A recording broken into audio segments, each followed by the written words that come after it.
그것은 조용히 무언가를 끝내는 종류의 메시지였습니다. 경고도 예고도 없었습니다. 고된 하루가 끝난 후 내 휴대폰 위에서 빛나던 단 한 줄. 너무 비현실적이어서 2번이나 다시 읽어야 했던 그런 문장이었습니다. 냉정하게 잘라냈어. 언니가 올 자리는 없어. 내 여동생 키이라가 쓴 글은 그게 전부였습니다. 인사도 사과도 심지어 내 이름조차 없었습니다. 그저 내가 아직 우리 가족에 대해 품고 있던 신락 같은 희망을 단번에 베어버릴 만큼 날카롭고 얇은 한 문장이었습니다. 나는 냉장고가 등 뒤에서 윙윙거리는 소리를 들으며 주방 문턱에 서 있었습니다.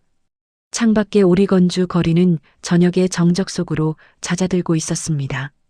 하루 종일 벽 속에 눌러앉았던 열기가 밤 9시가 다 된 지금도 숨을 쉬기 힘들 만큼 공기를 무겁게 짓누르고 있었습니다. 나는 글자가 흐릿해질 때까지 메시지를 응시했습니다. 가슴이 조여오거나 손이 떨리거나 눈 뒤에서 굴욕의 따끔거림이 솟구치기를 기다렸습니다. 하지만 아무 일도 일어나지 않았습니다. 사실 배신이란 건 그것이 형성되는 과정을 오래전부터 지켜봐 왔을 때 오히려 다르게 느껴지는 법입니다. 가족이 수년 동안 균열을 성격 탓으로 돌리고 침묵을 사랑으로 가장하며 지내왔다면 마지막 결별은 충격이 아니라 확신으로 다가옵니다. 나는 딱 한 단어를 입력했습니다. 확인. 화를 내지도 애원하지도 않았습니다. 그저 수년간 우리 사이에 놓여있던 진실을 조용히 인정했을 뿐입니다. 휴대폰을 카운터에 내려놓고 아파트의 정적에 귀를 기울였습니다. 전자레인지 시계가 느린 리듬으로 깜빡이며 방 안에 파란 빛을 투사하고 있었습니다. 식어버린 커피 한 잔이 싱크대 옆에 잊힌 채 놓여 있었고 나는 여전히 신발을 신고 가방을 어깨에 메고 있었습니다. 하지만 내 안에 그 무엇도 움직이지 않았습니다. 우리 가족은 중요하지 않은 일에는 요란했고 정작 중요한 일에는 침묵했습니다. 그러니 나를 지워버리기로 한 결정이 문장. 부호조차 없는 문자 한 통으로 날아온 것은 어쩌면 당연한 일이었습니다. 나는 신발을 벗고 침실로 걸어가 노트북을 열었습니다. 어두운 방 안에서 화면이 창백하게 빛났습니다. 나는 주저하지 않았습니다. 날짜를 입력하고 항공편을 클릭해 다음 날 아침 몰디브로 떠나는 티켓을 예약했습니다. 해변 앞 빌라, 퀸 사이즈 침대 하나, 오션뷰, 조식 포함. 아무도 예상치 못한 곳으로 삶을 옮겨버리는 것에는 묘한 권력감이 느껴졌습니다. 엄마에게 전화하지 않았습니다. 아빠에게도 전화하지 않았습니다. 친구에게 동생이 무슨 짓을 했는지 믿기지 않아 같은 극적인 문자를 보내지도 않았습니다. 노트북을 닫고 옷장 깊숙한 곳에서 가방을 꺼내 최대한 빨리 짐을 쌌습니다. 옷은 돌돌 말아넣고 세면도구 지퍼를 잠그고 여권은 바깥 주머니에 챙겼습니다. 모든 과정은 10분도 걸리지 않았습니다. 수년간 정서적 탈출을 준비해온 사람에게 물리적인 탈출은 쉬운 법입니다. 나는 자정까지 불을 켜두었습니다. 어둠이 무서워서가 아니라 아파트 안의 정적이 마치 나를 통째로 삼켜버릴 것 같은 살아있는 존재처럼 느껴졌기 때문입니다. 더 나아가기 전에 잠시 멈추겠습니다. 나는 사람들이 이런 이야기를 들을 때 무엇을 하고 있는지 궁금해하곤 합니다. 그러면 세상이 조금 더 가깝고 인간적으로 느껴지거든요. 이 모든 일이 일어났을 때 나는 입안에 식은 커피 맛을 느낀 채 맨발로 주방에 서서 더 이상 모른 척할 수 없는 방향으로 기울어가는 내 삶을 지켜보고 있었습니다. 새벽녘 나는 로스앤젤레스로 향하는 비행기 창가 좌석에 몸을 실었습니다. 그곳에서 다시 지구 반대편으로 가는 수상 비행기로 갈아탈 예정이었습니다. 기내등은 부드럽고 어둑했습니다. 사람들은 반쯤 잠든 채 조용히 웅성거렸습니다. 나는 차가운 창문에 이마를 대고 비행기가 아침의 첫 구름을 가르며 하늘이 남색에서 연한 금색으로 변하는 것을 지켜보았습니다. 잠을 자려 애썼지만 머릿속에서는 그 메시지가 반복해서 재생되었습니다. 언니가 올 자리는 없어. 그 5글자는 우리가 했던 그 어떤 싸움보다 더 많은 진실을 담고 있었습니다. 그들은 실수로 나를 제외한 게 아닙니다. 의도적으로 나를 그림 밖으로 도려낸 것입니다. 어떤 배신은 고함과 함께 오고 어떤 배신은 문을 쾅 닫거나 가업을 부수는 식으로 오지만 나의 배신은 저녁 8시 58분에 배달된 정교하고 깔끔한 한 줄로 찾아왔습니다. 정교하고 의도적인 절단. 로스앤젤레스에 착륙했을 때 나는 멍한 집중력으로 터미널을 이동했습니다. 맛도 느껴지지 않는 음식을 먹고 태평양을 건너는 국제선에 몸을 실었습니다. 12시간 동안의 엔진 소음, 어두운 조명, 그리고 짧고 위태로운 잠이 이어졌습니다. 두 번째 비행기가 몰디브를 향해 하강할 때 아래로 보이는 바다는 누군가 기억 속에서 그려낸 것처럼 비현실적으로 푸르렀습니다. 수상 비행기에서 내리자마자 따뜻한 공기가 나를 감싸 안았습니다. 모든 것에서 소금과 햇빛, 그리고 이름 붙일 수 없는 부드러운 냄새가 났습니다. 직원들은 다정한 미소로 나를 맞이했습니다. 어떤 기대나 과거, 끈적한 인연이 묻어있지 않은 그런 미소였습니다. 이곳에서는 아무도 나를 몰랐습니다. 아무도 내게 요구하는 것이 없었습니다. 수개월, 어쩌면 수년 만에 처음으로 도움이나 침묵, 혹은 용서를 강요하는 보이지 않는 손들에 의해 갈기갈기 찢기는 기분이 들지 않았습니다. 빌라에 도착해 침대 옆에 가방을 던져두고 개인 테라스로 나갔습니다. 바다가 내 앞에 잔잔하고 넓게 펼쳐져 있었습니다. 마치 쓰이기를 기다리는 새 종이처럼 말입니다. 바닷소리가 가슴속으로 스며들게 내버려 두었습니다. 숨을 들이마셨습니다. 다음 날 아침은 키이라의 결혼식 날이었습니다. 나는 일찍 깼습니다. 결혼식이 궁금해서가 아니라 햇빛이 방 안으로 쏟아져 들어와 물결에 반사된 밝고 변화무쌍한 형상들을 만들어냈기 때문입니다. 빌라에 있는 머신으로 커피를 내려 밖으로 나갔습니다. 밀물이 모래 위를 부드럽게 훑고 지나가며 심장 박동처럼 얇은 선을 그리고 있었습니다. 휴대폰은 안에 있었습니다. 하루 종일 손도 대지 않을 수 있었습니다. 수영을 하거나 책을 읽거나 해변을 걷느라 아침을 다 보낼 수도 있었습니다. 하지만 습관은 무서운 것입니다. 호기심은 그보다 더 강력하죠. 어쩌면 내 안의 일부가 이 모든 일의 마침표를 원했는지도 모릅니다. 어쩌면 이 장이 정말로 끝났다는 증거가 필요했는지도 모릅니다. 방으로 들어가 휴대폰을 켰습니다. 알림들이 불꽃처럼 튀어올랐습니다. 업무 이메일, 광고, 그리고 오리건주의 예상치 못한 폭염 경보, 그리고 습관적으로 틱톡이 열렸습니다. 첫 번째 영상이 나를 덮쳤습니다. 너무 화려해서 몸에 맞지도 않는 흰 드레스를 입고 재단에 서 있는 키이라의 떨리는 영상이었습니다. 마스카라가 굵은 검은 줄을 그리며 양 뺨을 타고 흘러내리고 있었습니다. 그녀는 카메라 밖에 누군가에게 소리를 지르는 듯 입을 벌리고 있었습니다. 소리는 뭉개졌지만 얼굴 표정이 모든 것을 말해주고 있었습니다. 패닉, 분노, 실시간으로 무언가 무너져 내리고 있었습니다. 하객들이 복도 쪽으로 고개를 돌렸습니다. 카메라는 식장을 걸어나가는 신랑 토마스를 비췄습니다. 그는 화를 내며 뛰쳐나가는 게 아니라 차분하고 절제된 걸음으로 걷고 있었습니다. 마치 아주 오래전에 선택했어야 할 출구를 이제야 찾은 사람처럼 말입니다. 댓글들이 쏟아졌습니다. 신부 멘탈 붕괴, 누군가 거짓말을 했나 보네. 시작도 하기 전에 끝난 결혼식. 나는 정적 속에서 그 영상을 지켜보았습니다. 방 안의 풍경이 부드러운 형체로 흐릿해졌습니다. 영상을 저장하지도 누구에게 보내지도 않았습니다. 그저 지켜볼 뿐이었습니다.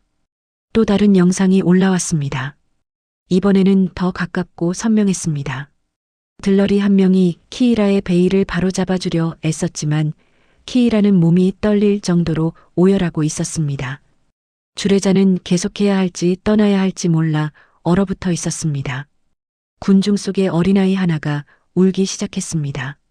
카메라는 다시 방향을 틀어 토마스를 밖으로 이끄는 그의 어머니를 포착했습니다. 내 휴대폰이 울리기 시작했습니다. 처음엔 엄마, 그 다음엔 아빠, 그 다음엔 고모, 그리고 모르는 번호까지. 도미노처럼 차례대로 전화가 쏟아졌습니다. 나는 움직이지 않았습니다. 전화를 받지도 않았습니다. 무음으로 돌리지도 않았습니다. 휴대폰이 진동하다 지쳐 잠잠해질 때까지 그저 내버려 두었습니다. 언니가 올 자리는 없어. 갑자기 그들 모두에게 나를 위한 자리가 생겼습니다. 너무 많은 자리, 절박한 자리 말입니다. 테라스로 가벼운 미풍이 불어왔습니다. 밖으로 나가 따뜻한 나무 바닥에 발을 디뎠습니다.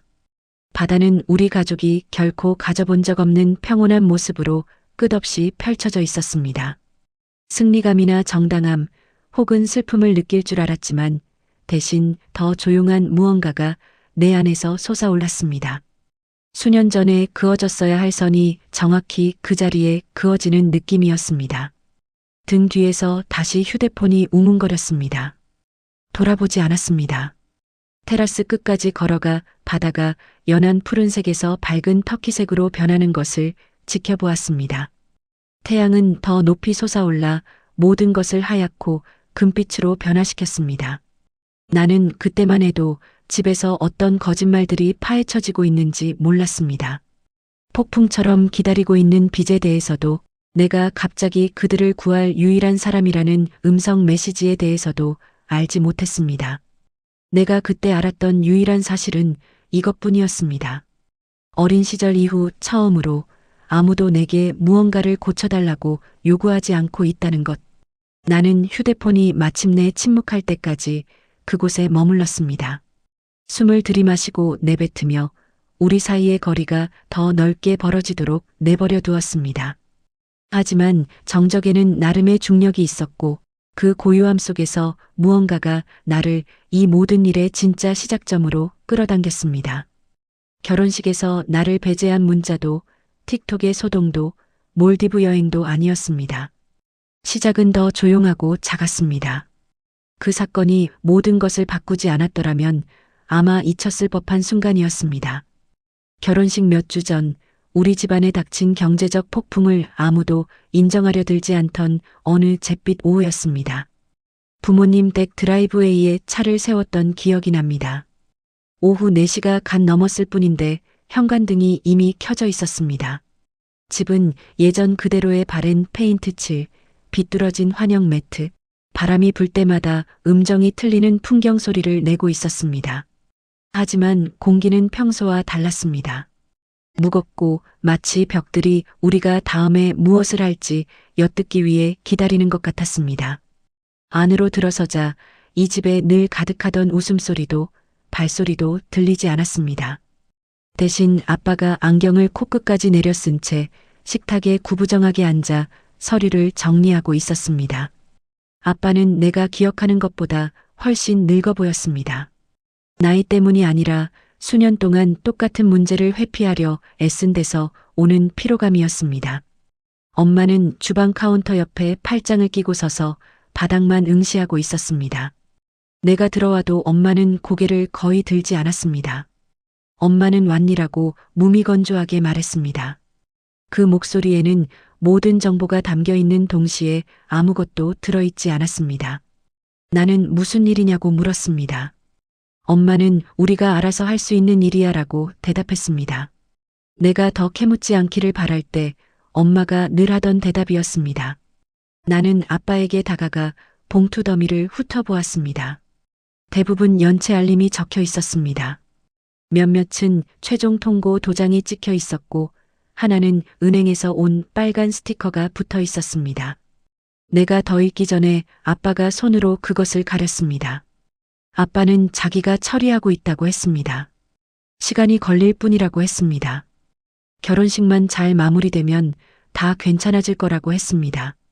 무슨 뜻인지 알면서도 나는 물었습니다. 키이라의 결혼식이 은행 빚이랑 무슨 상관이에요? 엄마는 더 이상 묻지 말라는 경고의 눈빛을 보냈습니다. 그래서 나는 일단 멈췄습니다. 잠시 후 키이라가 향수와 헤어스프레이 냄새를 풍기며 계단을 뛰어내려왔습니다. 그녀의 미소는 촛불처럼 잠깐 반짝였다가 사라졌습니다. 그녀는 나를 짧게 안아주었지만 너무 오랫동안 매달렸습니다. 사람들이 질문을 받지 않기를 바랄 때 하는 그런 포옹이었습니다. 그녀는 계속 머리카락을 귀 뒤로 넘기고 온 매무새를 다듬고 휴대폰을 확인하며 내 눈을 피했습니다. 마침내 그녀는 단둘이 할 말이 있다며 나를 위층으로 불렀습니다. 그녀의 옛날 방은 10대 때와 거의 똑같았습니다. 분홍색 커튼, 조명이 달린 화장대 거울, 자신이 주인공이었던 행사 사진들이 담긴 액자들. 그녀는 문을 닫고 침대 끝에 앉았습니다. 잠시 동안 그녀는 아무 말도 하지 않았습니다. 그저 약혼 반지를 손가락에서 뱅글뱅글 돌릴 뿐이었습니다. 마치 금속이 피부 아래에서 뜨겁게 달궈지고 있는 것 같았습니다. 나는 기다렸습니다. 키이라는 자신이 준비가 되어야만 진실을 말한다는 걸 오래전부터 알고 있었기 때문입니다. 긴 침묵 끝에 그녀는 내게 말할 게 있는데 절대 화내지 않겠다고 약속해달라고 했습니다. 나는 약속하지 않았습니다. 그저 말해보라고 했습니다. 그녀는 숨을 깊게 들이마셨습니다. 그리고 말했습니다. 나 임신 아니야. 그녀는 벽이 들을까봐 겁나는 듯 아주 작게 속삭였습니다. 나는 한번 눈을 깜빡이며 그 말이 내 가슴에 가라앉도록 내버려 두었습니다. 그녀는 내 반응을 살피며 조심스럽게 나를 쳐다보았습니다. 나는 경악하지도 꾸짖지도 않았습니다. 어떻게 그런 큰 거짓말을 할 수 있느냐고 묻지도 않았습니다. 그저 왜 임신했다고 했는지를 물었습니다. 그 질문에 그녀의 어깨가 안도와 긴장으로 동시에 툭 떨어졌습니다. 그녀는 일어나 작은 방 안을 서성거리기 시작했습니다. 그래야만 했다고 했습니다. 토마스가 결혼 일정을 계속 미뤘고 그의 부모님은 내년까지 기다리길 원했다고 했습니다. 자신은 기다릴 시간이 없었다고요. 집안에 닥친 일들 때문에, 부모님을 짓누르는 빚 때문에, 부유한 집안과 결혼하면 하룻밤 사이에 모든 걸 바꿀 수 있다는 생각 때문에 그럴 수밖에 없었다고 했습니다. 그리고 그녀는 패닉에 빠진 채 진실을 쏟아냈습니다. 임신했다는 이야기가 결혼을 앞당길 거라는 걸 알고 있었다고 했습니다. 일단 그 말을 뱉으면 아무도 자신에게 반박하지 못할 거라는 걸 알았다고요. 토마스가 너무 다정해서 의심하지 않을 거라는 걸, 너무 사랑에 빠져 있고 희망에 차 있다는 걸 이용한 것이었습니다. 그녀는 영원히 속일 생각은 아니었다고 했습니다. 결혼식이 끝나면 유산했다고 말할 계획이었다고요. 다른 사람들도 다 그렇게 한다고, 아무도 다치게 하지 않을 거라고 했습니다. 나는 그녀의 화장대에 기대어 방 전체가 약간 기우는 듯한 기분을 느꼈습니다. 그녀는 계속해서 서성이고 거칠게 숨을 몰아쉬며 이것이 큰 문제를 해결하기 위한 작은 거짓말일 뿐이라고 스스로를 설득하고 있었습니다. 우리 가족에게 이 결혼이 꼭 필요하다고 했습니다. 부모님이 물에 빠져 죽지 않게 하는 가장 빠른 길이라고요. 우리 모두를 위해 하는 일이라고 했습니다. 그녀가 말을 멈췄을 때 그녀의 눈은 기대감으로 가득 차 있었습니다. 그녀는 내가 괜찮다고 말해주기를 원했습니다. 자신의 계획이 정당하다고 확인해주기를 바랐습니다. 거짓말의 무게를 나누어 가져서 혼자 그 무게를 다 느끼지 않게 해달라는 것이었습니다. 나는 안 된다고 말했습니다. 목소리는 차분하고 단호했지만 그 단어는 우리 사이에 떨어진 돌덩이 같았습니다. 그녀는 얼어붙었습니다. 나는 거짓말을 돕지 않겠다고 했습니다. 고개를 끄덕여주지도 않겠다고 했습니다. 토마스가 패닉과 절망 위에 세워진 삶 속으로 끌려 들어가고 있는데 모든 게 진짜인 척 결혼식장에 서 있을 수는 없다고 했습니다. 나는 그녀를 사랑하지만 그녀의 선택에 따른 결과로부터 그녀를 보호해주지는 않겠다고 말했습니다. 그녀의 표정이 서서히 변했습니다. 마치 불을 끄는 것 같았습니다. 처음엔 불신, 그 다음엔 모욕감, 그리고 피부 아래로 분노가 피어올랐습니다. 그녀는 내가 자신을 심판하고 있다고 했습니다. 내가 자신을 버리고 있다고 했습니다. 자신이 어떤 압박을 받고 있는지 언니는 모른다고 했습니다. 자신은 부모님을 구하려 애쓰는데 나는 그저 도덕적으로 우월한 척 서 있을 뿐이라고 비난했습니다. 나는 논쟁하지 않았습니다. 그저 우리를 구하기 위해 다른 사람을 파괴하는 일에는 가담하지 않겠다고 침착하게 말했습니다. 그녀는 고개를 저으며 침대에 주저앉았습니다. 언니는 늘 이래. 내가 정말 지지해 주길 바랄 때 언니는 항상 일을 망쳐버려. 그녀의 목소리는 어릴 때처럼 갈라졌지만 그 속에 담긴 절망은 전혀 아이 같지 않았습니다. 예고 없이 문이 열렸습니다. 엄마가 피하고 싶은 순간에 짓는 그 피곤한 미소를 띠며 들어왔습니다. 무슨 일이냐고 물었습니다. 내가 입을 열기도 전에 키이라가 끼어들었습니다. 내가 자신에게 죄책감을 느끼게 한다고, 내가 너무 유난을 떤다고, 모든 걸 더 힘들게 만든다고 했습니다. 엄마는 예상했다는 듯 한숨을 내쉬었습니다. 엄마는 내 말을 들어보지도 않고 여동생 편을 들었습니다. 이 결혼이 중요하다고 했습니다. 가족에게 안정이 필요하다고 했습니다. 키이라는 자기가 해야 할 일을 하는 것뿐이라고 했습니다. 엄마는 내가 첫째 딸이고 믿음직한 아이이며 늘 평화를 지켜온 아이라는 사실을 상기시켰습니다. 지금은 고결한 이상에 사로잡힐 때가 아니라고 했습니다. 사랑이라는 말로 포장했지만 그것은 예쁜 언어로 감싼 압박이었습니다. 나는 거짓말하지 않겠다고 했습니다. 그들을 위해서도 누구를 위해서도요. 내 단호한 목소리에 엄마는 움찔했습니다. 엄마는 내가 일을 크게 벌리고 있다고 했습니다. 아무도 내게 거짓말을 하라고 하지 않았다고, 그저 지지해 주기를 바랄 뿐이라고 했습니다. 우리 가족에게 단합이 필요하다고요. 그 순간 명확해졌습니다. 단합이란 곧 침묵을 의미했습니다. 단합이란 곧 수능이었습니다. 단합이란 어떤 대가를 치르더라도 거짓말을 보호하는 것이었습니다. 그리고 나는 이미 그 참여를 거부함으로써 무언의 규칙을 깨버린 것이었습니다. 키이라는 천천히 일어났고 그녀의 표정은 차갑고 낯설게 변해 있었습니다. 그녀는 자신이 알던 내가 누구인지 다시 계산하려는 듯 나를 살폈습니다. 그녀는 늘 내가 개입해서 상황을 수습하고 뒤처리를 감당해 줄 거라고 믿어왔습니다. 하지만 이번엔 아니었습니다. 몇 초 동안 우리는 서로를 응시했습니다. 고함도 없었습니다. 극적인 퇴장도 없었습니다. 그저 그녀가 나를 다르게 보고 있다는 조용한 이해만이 흐를 뿐이었습니다. 언니로서도 동군으로서도 아닌 자신의 계획에 방해가 되는 위협으로 말입니다. 자신이 미래를 걸고 쌓아 올린 모든 것을 한순간에 무너뜨릴 수 있는 사람, 제거해야 할 대상, 그것이 그녀가 나를 원망 없이 바라본 마지막 순간이었습니다. 그녀는 오랫동안 내 시선을 피하지 않았습니다. 분노는 아직 없었습니다. 계산만 있을 뿐이었습니다. 자신이 원하는 나의 모습과 실제 나의 모습 사이의 간극을 좁히려는 시도였습니다. 그 후 며칠 동안 상황은 아주 미묘하게 변하기 시작했습니다. 처음엔 실수라고 스스로를 설득할 수 있을 정도였습니다. 확인하지 못한 메시지, 잊힌 세부 사항, 너무나 아무렇지 않게 언급된 계획의 변경. 하지만 작은 것들이 쌓여갔습니다. 늘 그렇듯이요. 그 주가 끝날 무렵 패턴은 너무나 명확해서 무시할 수 없었습니다. 여동생은 내가 자신의 계획에 위험하다고 판단했을 뿐만 아니라 가족을 하나로 묶어줘야 할 행사에서 이미 나를 지워버리기 시작한 것이었습니다. 키이라가 몇 달 전 만든 단체 채팅방에 올라온 리허설 디너 일정을 확인했을 때 처음으로 이상함을 느꼈습니다. 나는 2번이나 스크롤을 내렸지만 내 이름은 어디에도 없었습니다. 낭독자도 안내자도 들러리도 아니었습니다. 아무것도 없었습니다. 내가 무언가 놓쳤나 싶어 다시 검색해 보았습니다.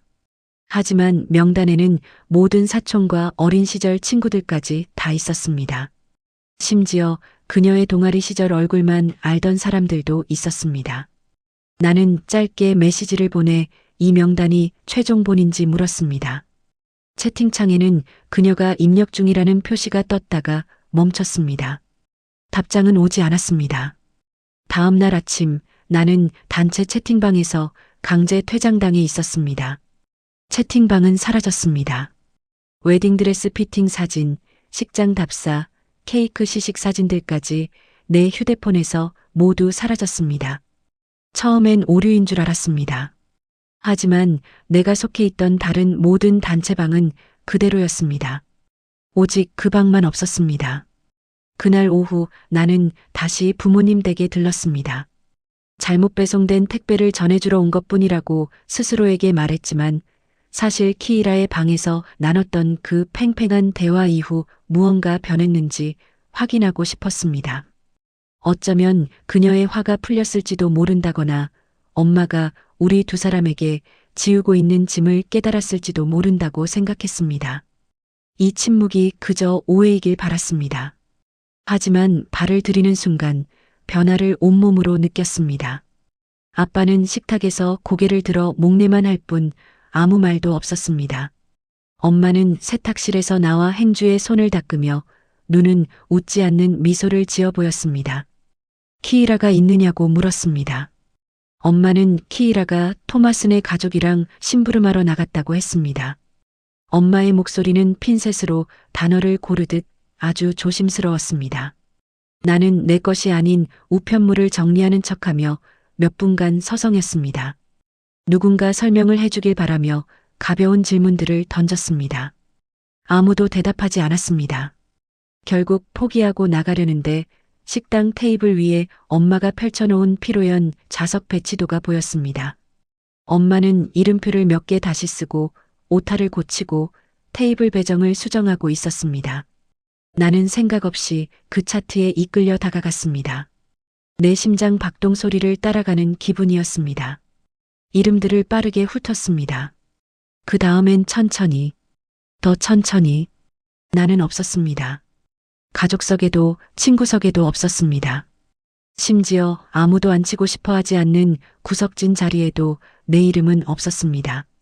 마치 누군가 가위로 내 존재를 그 축제에서 깔끔하게 도려낸 것 같았습니다.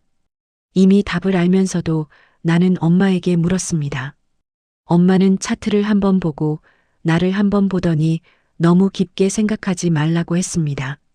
좌석 배치는 복잡한 일이라고 했습니다. 키이라가 아직 다 끝내지 못한 걸 수도 있다고 했습니다. 엄마는 너무 빨리 말해서 자신의 안심시키는 말에 스스로 걸려 넘어질 뻔했습니다. 내가 더 이상 캐묻지 않고 그냥 넘어가 주길 바랄 때 엄마가 내는 목소리였습니다. 나는 고개를 끄덕였습니다. 달리 할 수 있는 게 없었으니까요. 진실은 이미 우리 사이의 공기 중에 떠 있었습니다. 그녀가 나를 원했다면 그렇게 말했을 것입니다. 나를 대변해주고 싶었다면 그렇게 했을 것입니다. 대신 엄마는 다른 이름표를 접으며 구석을 매만지고는 걱정하지 말라고만 했습니다. 집으로 돌아오는 길에 라디오를 끄고 창문을 내렸습니다. 차가운 공기가 얼굴을 때리며 지금 이 순간을 똑바로 마주하라고 강요하는 것 같았습니다. 내 아파트에 도착할 때쯤에야 부정하고 싶은 마음이 사라졌고 나는 그제야 쓰라림을 느꼈습니다. 원치 않는 존재가 되었다는 슬픔이 아니었습니다. 침묵당하고 제거되었다는 쓰라림이었습니다.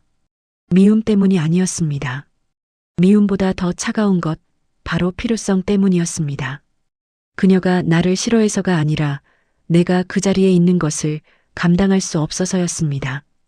나는 그녀가 묻어두어야만 하는 진실을 쥐고 있었습니다.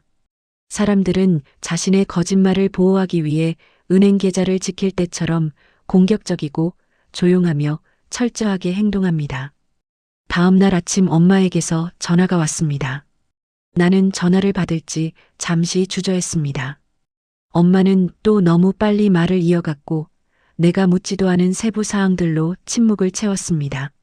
꽃 장식, 음식 배달 마감 시간, 손님 명단 초과에 대해 이야기했습니다.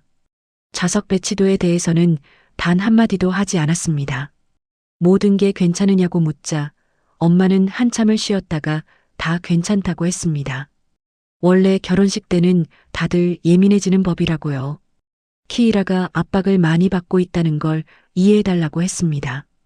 그리고 엄마는 내 마음속의 차가운 돌덩이처럼 남을 말을 내뱉었습니다. 일을 더 힘들게 만들지는 말아다오. 그것은 부탁이 아니었습니다. 걱정으로 위장한 경고였습니다. 그 통화 이후 내 마음속에 무언가가 명확하게 정리되었습니다. 그들이 나를 따돌리는 건 내가 싫어서가 아니었습니다. 화가 나서 피하는 것도 아니었습니다. 내 존재 자체가 그들의 계획을 위협하기 때문에 나를 배제하는 것이었습니다. 나는 이제 언니가 아니라 리스크였습니다. 그리고 리스크는 초기에 제거되는 법입니다. 내가 싸웠어야 했다고 말할 수 있으면 좋겠습니다. 나 자신을 위해 목소리를 높이고 대답을 요구하거나 진실을 인정하라고 강요했어야 했다고요. 하지만 나는 그러지 않았습니다. 더 이상 그럴 에너지가 없었습니다. 나는 마치 배가 자신을 남겨두고 떠나는 것을 해변에서 지켜보는 사람 같았습니다. 늦게 도착해서가 아니라 선원들이 처음부터 나를 태울 생각이 없었기 때문입니다. 나는 키이라에게서 연락이 오기를 기다렸습니다. 문자, 전화, 음성 메시지, 아니면 화를 낸 것에 대한 건성 어린 사과라도요. 하지만 그녀는 침묵을 지켰습니다. 그녀는 무엇이 걸려 있는지 알고 있었습니다. 만약 내 자리가 있다면 누군가 내가 왜 그동안 소원했는지 물을 것입니다. 누군가 묻는다면 나는 말하게 될지도 모릅니다. 그리고 내가 입을 연다면 의도했든 아니든 진실은 쏟아져 나올 것입니다. 그래서 그녀는 자신이 해야 한다고 믿는 단 한 가지 일을 했습니다. 나를 지워버린 것입니다. 그 주말 나는 몇 달 전 그녀가 보내준 결혼식 웹사이트를 열었습니다. 홈페이지에는 여전히 캐넌 비치에서 바람에 머리카락이 날리는 키이라와 그녀의 어깨에 손을 올린 토마스가 웃고 있는 사진이 걸려 있었습니다. 일정 탭을 클릭하자 위장이 조여왔습니다. 리허설 디너 명단이 업데이트되어 있었습니다. 새로운 이름들이 추가되고 순서가 바뀌어 있었습니다. 내 이름은 어디에도 없었습니다. 구석진 곳조차 없었습니다. 나는 노트북을 닫고 아파트를 돌아다니며 물건들을 만졌습니다. 내가 여전히 여기 존재한다는 걸 스스로에게 증명하고 싶었습니다. 버튼 하나로 삭제할 수 있는 플레이스홀더가 아니라 살아있는 사람이라는 것을요. 그날 밤 늦게 나는 침대 끝에 앉아 벽에 걸린 작은 화이트보드를 바라보았습니다. 이번 주에 할 일들이 적혀 있었습니다.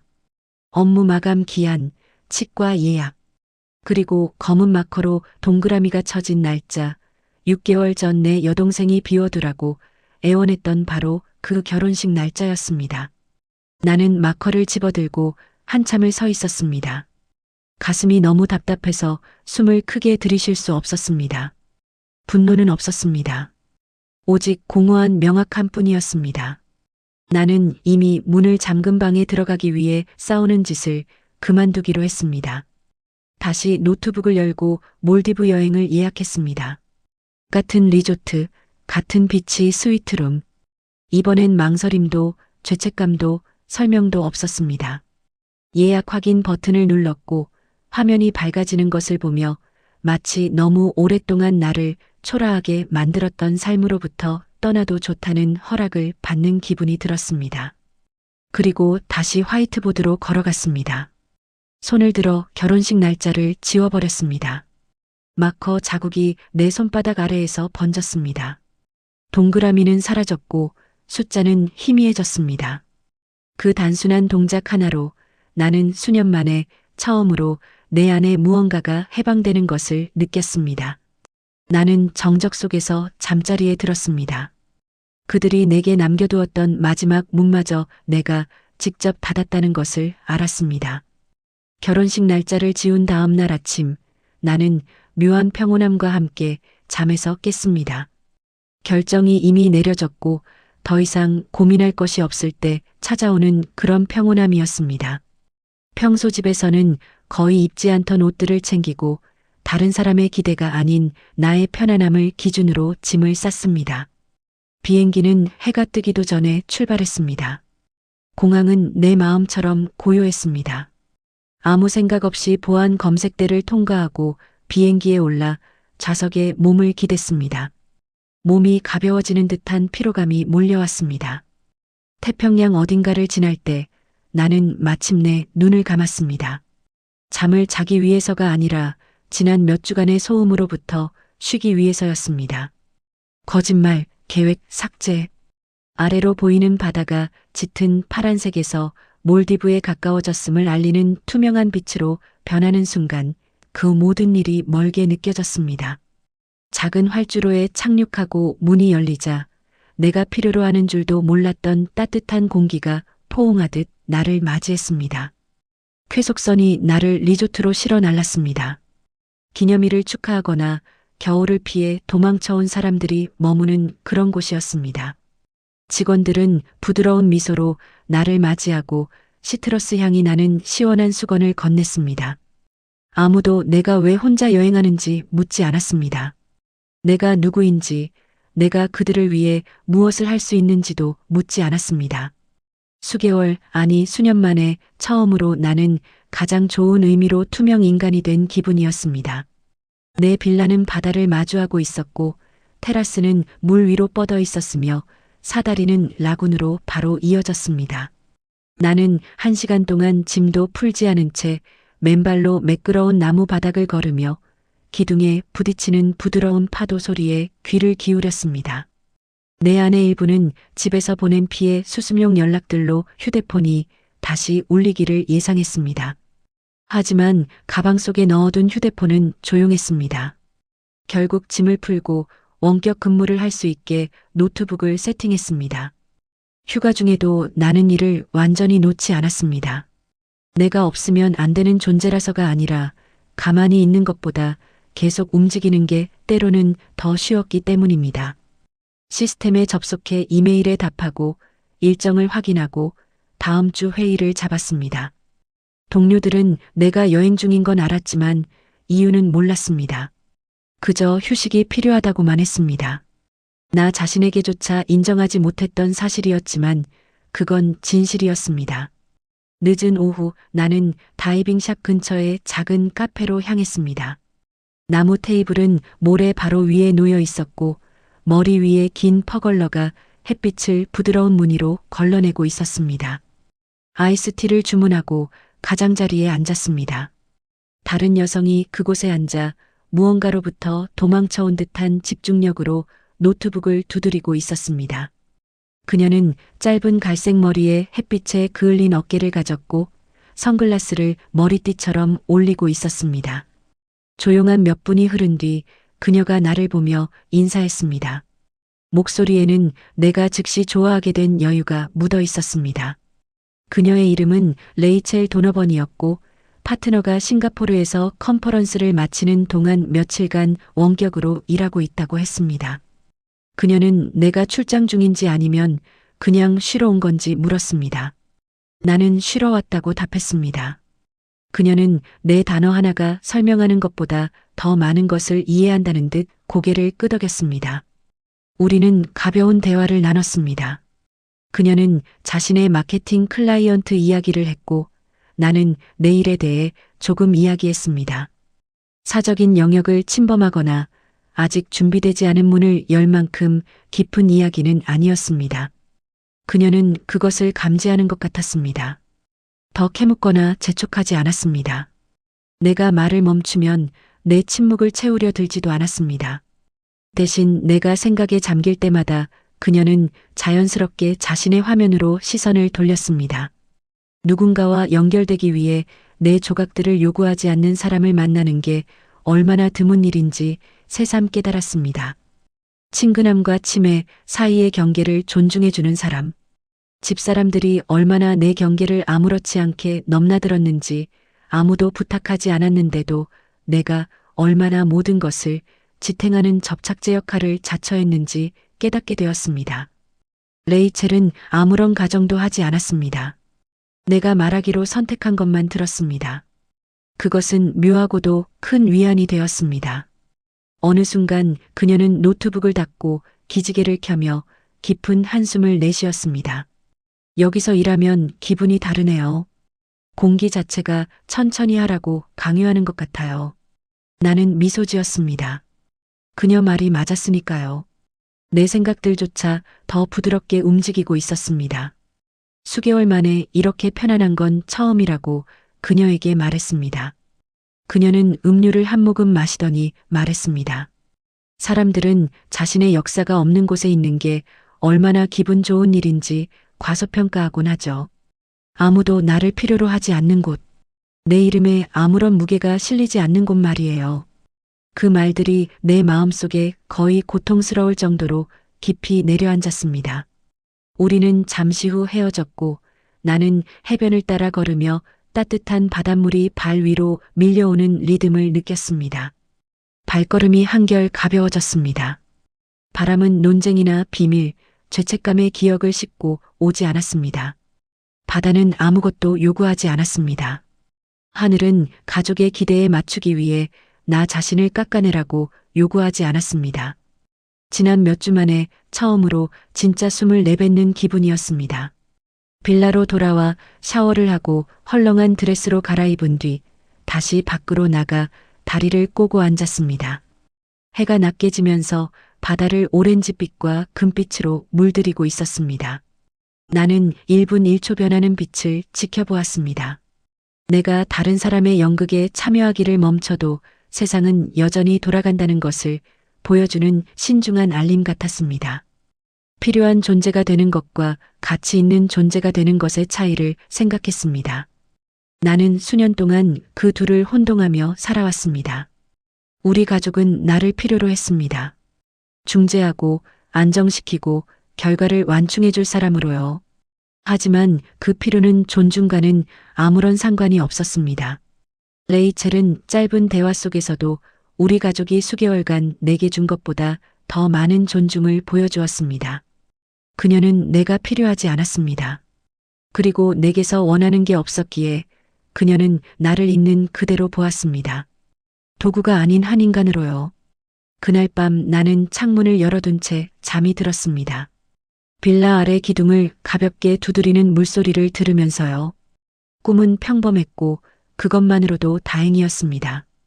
결혼식도 거짓말도 번쩍이는 휴대폰도 없는 방해받지 않는 잠이었습니다. 다음 날 아침 직원들이 복도를 지나다니기도 전인 아주 일찍 잠에서 깼습니다. 하늘은 일출 직전 단 몇 분간만 지속되는 그 보랏빛으로 물들어 있었습니다. 주방 머신으로 커피를 내려 테라스로 나갔습니다. 공기는 따뜻했지만 얇은 담요로 몸을 감쌌습니다. 나무판 위에 가부좌를 틀고 앉아 수평선이 매초 밝아지는 것을 지켜보았습니다. 집에서는 한 번도 느껴보지 못한 고요한 순간이었습니다. 억압이나 공포 혹은 다음 요구를 기다리는 데서 오는 정적이 아니었습니다. 어디에도 얽매이지 않은 채 눈앞의 세상을 바라보는 것 외에는 아무런 책임이 없는 그런 고요함이었습니다. 아래의 바다는 작은 물결로 일렁였습니다. 새 한 마리가 수면을 스칠 듯 낮게 날아갔습니다. 등 뒤 어딘가에서 다른 빌라의 주전자 끓는 소리가 들렸습니다. 삶이 내 주변을 부드럽게 흐르고 있었습니다. 나는 시간을 확인하려 딱 한 번 휴대폰을 들었습니다. 부재중 전화도 메시지도 집에서의 그 어떤 일에 대한 알림도 없었습니다. 나는 휴대폰을 옆에 엎어두고 커피의 온기를 손으로 느꼈습니다. 아주 짧고 드문 순간이었지만 다른 사람들의 기대라는 중력에서 완전히 벗어난 기분이었습니다. 불필요하고 짐이 없고 자유로운 상태. 세상이 다시 요동치기 전까지 그 정적은 꽤 오래 유지되었습니다. 해가 완전히 떠올라 바다 위로 금빛을 뿌릴 때까지 나는 커피와 함께 앉아 그 온기가 가슴 속으로 스며들게 내버려 두었습니다. 그대로 아침 내내 빛이 변하는 모습과 파도가 기둥을 치는 소리를 들으며 앉아 있을 수도 있었습니다. 하지만 마침내 다시 휴대폰을 집어들었을 때 화면에는 주변의 고요함을 얇은 유리처럼 깨버리는 알림들이 쏟아져 들어왔습니다. 틱톡 알림, 언급, 공유, 바이럴 태그들. 나는 미간을 찌푸리며 앱으로 들어갔고 첫 번째 영상을 보는 순간 내 안에 무언가가 조여오는 것을 느꼈습니다. 이전에 슬쩍 보았던 바로 그 클립이었지만 이제는 사방으로 퍼져나가 있었습니다. 흔들리는 카메라, 뺨에 마스카라가 번진 키이라, 토마스를 재단 쪽으로 끌어당기려 애쓰며 내지르는 그녀의 날카로운 울음소리. 내가 이전에 본 건 시작에 불과했습니다. 밤사이 새로운 각도, 새로운 녹음, 새로운 캡션들이 기하급수적으로 늘어나 있었습니다. 다음 영상을 탭했습니다. 토마스가 복도 앞쪽에 당당히 서 있었습니다. 어깨는 벌어지고 얼굴은 창백하지만 단호했습니다. 누군가 그의 목소리가 선명하게 들릴 만큼 가까운 곳에서 촬영했습니다. 평생 거짓 속에서 사느니 지금 떠나겠습니다. 그 말들이 내 가슴에 무겁게 내려앉았습니다. 그는 화를 내거나 굴욕감을 주는 게 아니라 차분하게 말했습니다. 하지만 그 단호함에 카메라를 들고 있던 사람들조차 조용해졌습니다. 배경에서는 하객들이 멍한 표정으로 서 있었습니다. 한 여자가 숨을 들이켰습니다. 누군가 크게 속삭였습니다. 저 사람 진심이야? 수군거림이 커지는 가운데 또 다른 사람이 세상이라고 말했습니다. 키이라는 그에게 손을 뻗으며 내가 잘 알아듣지 못할 말을 중얼거렸습니다. 그는 그녀의 손길을 피하며 뒤로 물러났습니다. 그 작은 움직임이 그녀를 완전히 무너뜨렸습니다. 그녀는 버티려 애썼지만 오열은 점점 더 커지고 통제할 수 없을 만큼 거칠어졌습니다. 그리고 세 번째 영상이 나왔습니다. 이것은 피로 연장 입구 근처에서 촬영된 것이었습니다. 나는 그 리놀륨 바닥을 알아봤습니다. 우리 부모님이 작년에 건물을 새로 칠한 뒤 고른 무늬 벽지도요. 들러리 한 명이 미친 듯이 휴대폰을 귀에 대고 서 있었습니다. 그녀는 말했습니다. 토마스가 알았어. 임신 아니라는 거 알았다고. 한나가 거짓말 거절했다고 누가 말해줬나 봐. 내 이름이 그 혼란의 순간에 불리는 것을 듣자 예상치 못한 파도를 맞은 것처럼 가슴이 철렁했습니다. 다른 영상이 자동으로 재생되었습니다. 토마스가 키이라의 들러리 대표와 이야기하고 있었습니다. 목소리는 긴장되었지만 들렸습니다. 그러니까 당신들 가족 전체가 알고 있었다는 거군요. 들러리는 주저하고 말을 더듬으며 눈물을 닦더니 고개를 끄덕였습니다.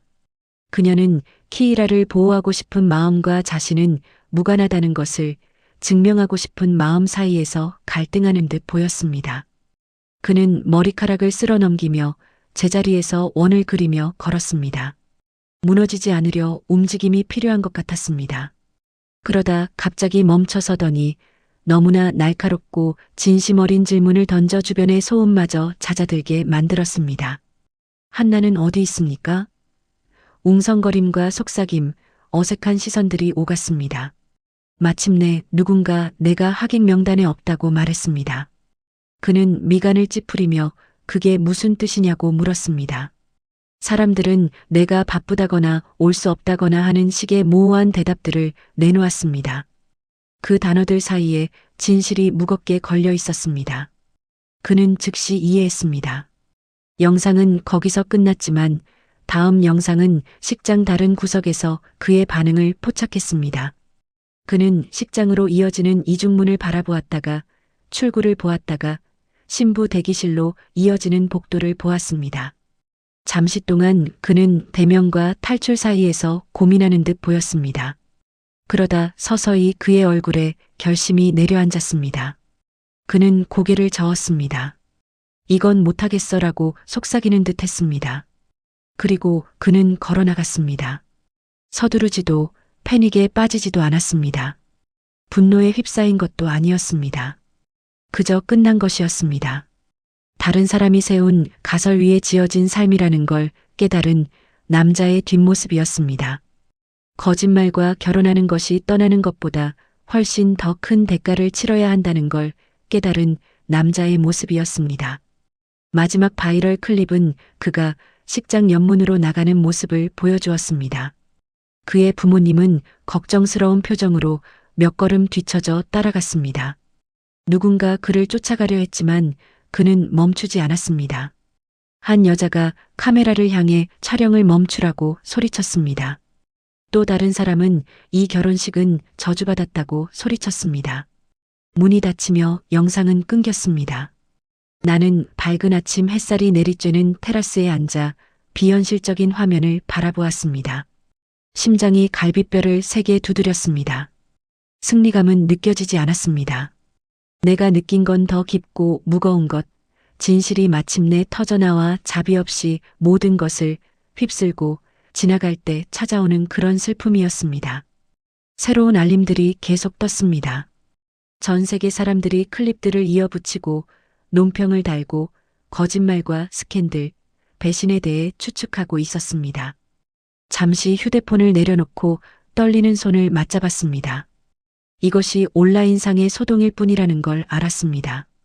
진짜 폭풍은 우리 가족이 무슨 일이 일어났는지 깨달을 때 닥칠 것이었습니다. 다시 휴대폰을 집어들고 다른 클립을 열었습니다. 재단 뒤에서 찍힌 것이었습니다. 키이라는 자신이 임신했다며 토마스가 유난을 떠는 거라며 자신의 소중한 날에 자신을 모욕하고 있다고 소리치고 있었습니다. 거짓말을 억지로 밀어붙이려 할 때마다 그녀의 목소리는 갈라졌습니다. 옆에 있던 한 여자가 테스트 가짜인 거 다 들켰어. 그만 삽질해라고 화를 내며 속삭였습니다. 키이라는 사랑을 위해, 가족을 위해, 우리의 미래를 위해 모든 걸 했다고 외쳤습니다. 그녀의 목소리에는 평소 대중 앞에서 쓰던 다정한 톤이 전혀 남아있지 않았습니다. 처절하고 절박했습니다. 토마스는 돌아보지 않았습니다. 턱에 힘을 준 채 곧게 선 그의 침묵은 그 어떤 논쟁보다 더 컸습니다. 그가 다시 입을 열었을 때 목소리는 선명했습니다. 나는 진실 위에 세워진 결혼을 할 자격이 있습니다. 이건 아닙니다. 카메라 밖에 누군가가 그 남자 토할 것 같아 보여라고 속삭였습니다. 또 다른 사람은 신부가 남자를 덫에 가둬버렸네라고 수군거렸습니다. 숨이 가빠졌습니다. 이것은 더 이상 사적인 재앙이 아니었습니다. 낯선 타인들에게 생중계되는 몰락이었습니다. 또 다른 클립이 재생되었습니다. 피로 연장 입구에서 찍힌 것이었습니다. 아빠가 테이블 근처에서 머리를 쥐어뜯으며 사람들이 진정하면 다 괜찮아질 거라고 중얼거리고 있었습니다. 엄마는 냅킨에 얼굴을 묻고 울면서 상황이 너무 커졌다고, 아직 고칠 수 있다고 누군가에게 매달리고 있었습니다. 한 나이 많은 친척이 집안에서 결혼을 너무 몰아붙였고 이제 진실이 모든 걸 찢어놓고 있다고 말했습니다. 어린 사촌 한 명은 임신에 대해 다들 무슨 소리를 하는 거냐고 계속 물었습니다. 방 안은 패닉으로 윙윙거렸습니다. 그때 영상 속에서 누군가 내 이름을 똑똑히 불렀습니다. 한나는 알고 있었대. 한나가 거짓말 돕는 걸 거절했대. 그래서 초대 안 한 거래. 내가 자라온 환경 속의 사람들이 내 이름을 말하는 것을 듣는 건 마치 두 장소에 동시에 서 있는 기분이었습니다. 현재의 안전하고 조용한 몰디브 테라스와 혼란과 배신 그리고 인과응보가 한꺼번에 몰아치는 그 연회장 말입니다. 또 다른 클립을 열었습니다. 토마스가 출구 근처에서 휴대폰을 들고 있었습니다. 그의 아버지는 상황이 더 나빠지기 전에 떠나자며 그를 설득하고 있었습니다. 들러리 한 명이 조심스럽게 다가가 미안하다고 말했습니다. 그는 고개를 한번 끄덕이더니 다시 물었습니다. 혹시 한나를 본 사람이 있느냐고요? 한 신랑 들러리가 오지 않았다고 대답했습니다. 토마스는 답답한 듯 미간을 찌푸리며 아무도 한나에게 오라고 말하지 않았느냐고 물었습니다. 뒤따라온 침묵이 말보다 더 큰 대답이 되었습니다. 마침내 누군가 속삭였습니다. 키이라가 명단에서 언니를 뺐다고요. 모든 곳에서 언니 이름을 지워버렸다고요. 언니가 있으면 자신의 소중한 날을 망칠지도 모른다고 생각해서 그랬다고요. 그때 토마스의 표정을 보며 내 위장이 뒤틀리는 것 같았습니다. 분노가 아니었습니다. 깊고 지친 실망이었습니다. 그는 카메라가 겨우 포착할 만큼 작게 한 문장을 응조렸습니다. 진실을 말하는 단 한 사람을 제거했군. 나는 예상치 못한 눈물을 참으며 입술을 깨물었습니다. 그가 나를 대변해 줄 거라 기대하지 않았습니다. 내 부재가 무언가 선한 징표로 읽힐 줄도 몰랐습니다.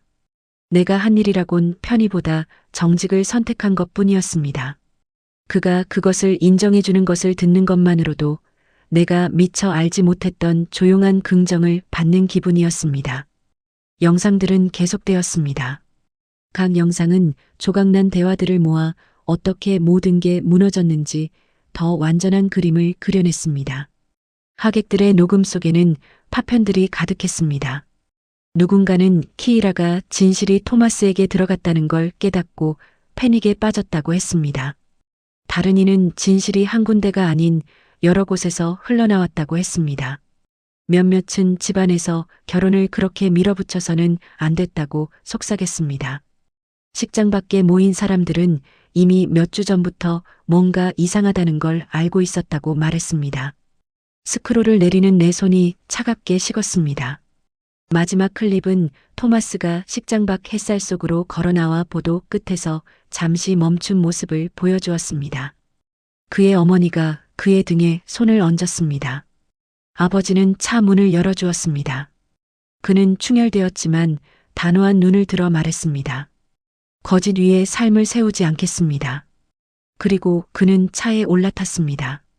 촬영하던 사람은 신랑이 괜찮기를 바란다고 속삭였습니다. 영상이 끝났습니다. 나는 밝은 아침 햇살 아래 테라스에 앉아 휴대폰 화면이 어두워질 때까지 바라보았습니다. 심장은 뛰고 있었지만 주변은 믿기지 않을 만큼 고요했습니다. 파도는 느릿하게 치고 하늘은 부드러운 파스텔 톤으로 빛나고 있었습니다.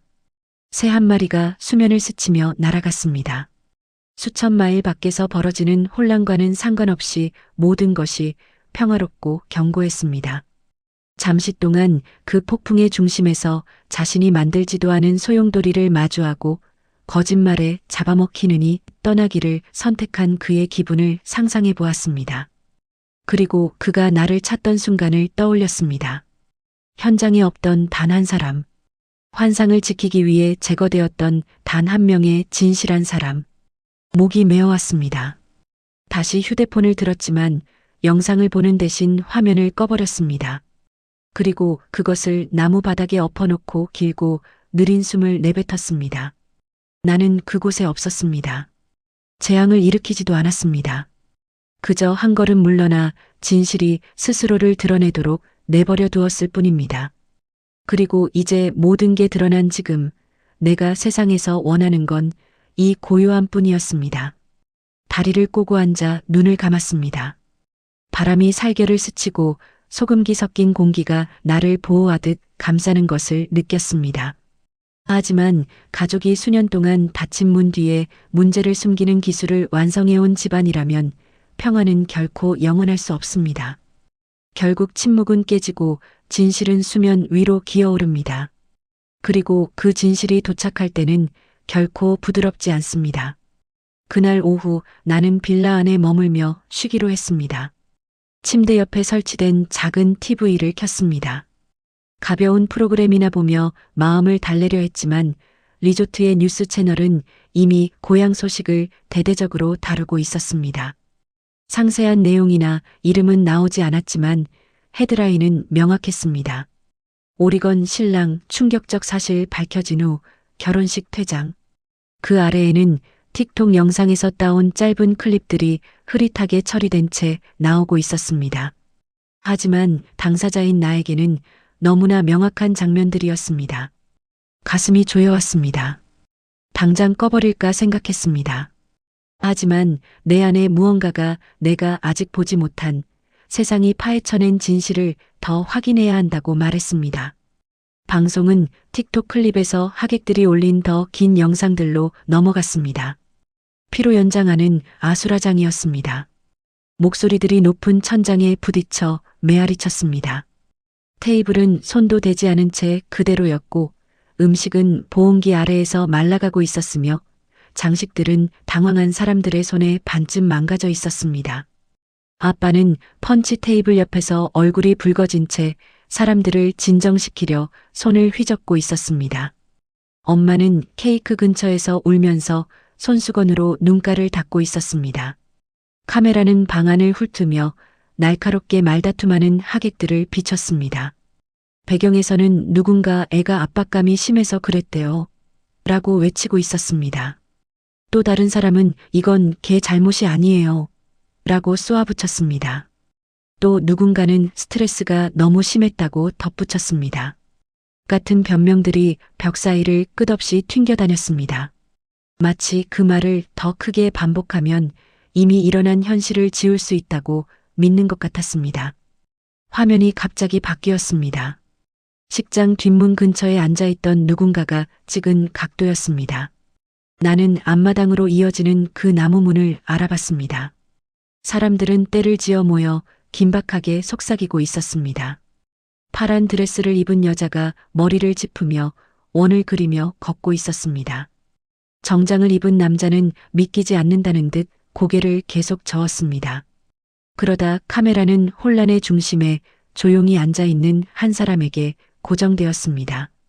할머니 마가렛이었습니다. 할머니는 허리를 꼿꼿이 펴고 침착하게 앉아 지팡이 손잡이에 손을 얹고 있었습니다.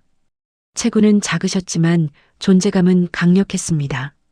할머니의 침묵은 웬만한 사람들의 고함보다 더 큰 권위가 있었습니다. 할머니는 주변에서 터져나오는 변명들에 동요하지 않고 날카로운 눈으로 모든 세부 사항을 지켜보고 계셨습니다. 카메라가 줌을 당기자 할머니의 표정이 보였습니다. 충격이 아니었습니다. 확신이었습니다. 마치 이 몰락이 오기 훨씬 전부터 예견하고 계셨던 것 같은 표정이었습니다.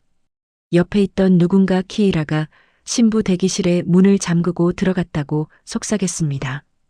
또 다른 이는 토마스가 떠났고 전화를 받지 않는다고 했습니다.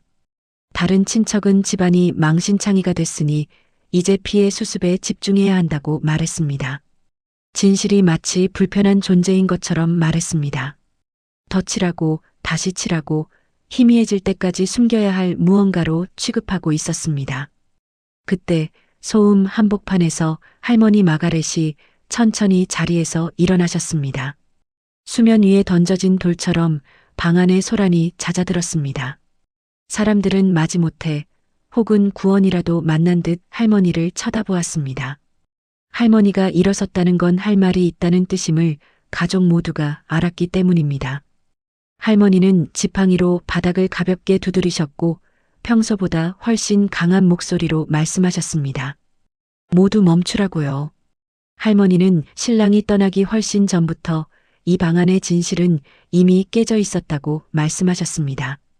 거짓말 위에 거짓말이 쌓였고 가족들은 그것이 정면으로 문제를 마주하는 것보다 쉽다는 이유로 방치해왔다고요. 할머니는 아빠를 쳐다보셨습니다. 아빠는 야단 맞는 아이처럼 고개를 떨구었고 어깨가 축 늘어졌습니다. 그 다음엔 엄마를 쳐다보셨습니다. 엄마는 입술에 휴지를 대고 바닥만 뚫어지게 쳐다봤습니다. 그리고 할머니는 연회장 전체가 들릴 만큼 목소리를 높이셨습니다. 진실을 말한 아이는 지워졌다. 정직을 수호한 아이는 내팽개쳐졌다. 이 집안은 자신들을 이 치욕에서 구해줄 수 있었던 유일한 목소리를 제거해버렸어. 아무도 대답하지 못했습니다. 울던 아이들조차 숨을 죽였습니다. 카메라는 그 순간의 공기 변화를 포착했습니다. 문제는 임신 거짓말 그 자체가 아니라는 것을 모두가 깨닫는 순간이었습니다. 진짜 문제는 자기들의 편안함을 위해 무결함보다 타협을 선택한 비겁함이었습니다. 고모 한 분이 키이라가 압박을 많이 받았다고 힘없이 항변했습니다. 다른 분은 키이라가 가족을 위해 최선을 다하고 싶어 했다고 거들었습니다. 할머니가 손을 드시자 방 안은 다시 조용해졌습니다. 할머니는 가족을 위해 최선이라는 것이 다른 사람의 인생을 파괴하는 것을 정당화해주지는 않는다고 하셨습니다. 그 거짓말은 사랑의 행위가 아니라 공포와 이기심의 결과라고요. 그리고 무엇보다 최악인 것은 가족들이 엉뚱한 사람을 벌했다는 점이라고 하셨습니다. 할머니의 말씀을 듣는 동안 숨이 멎는 것 같았습니다.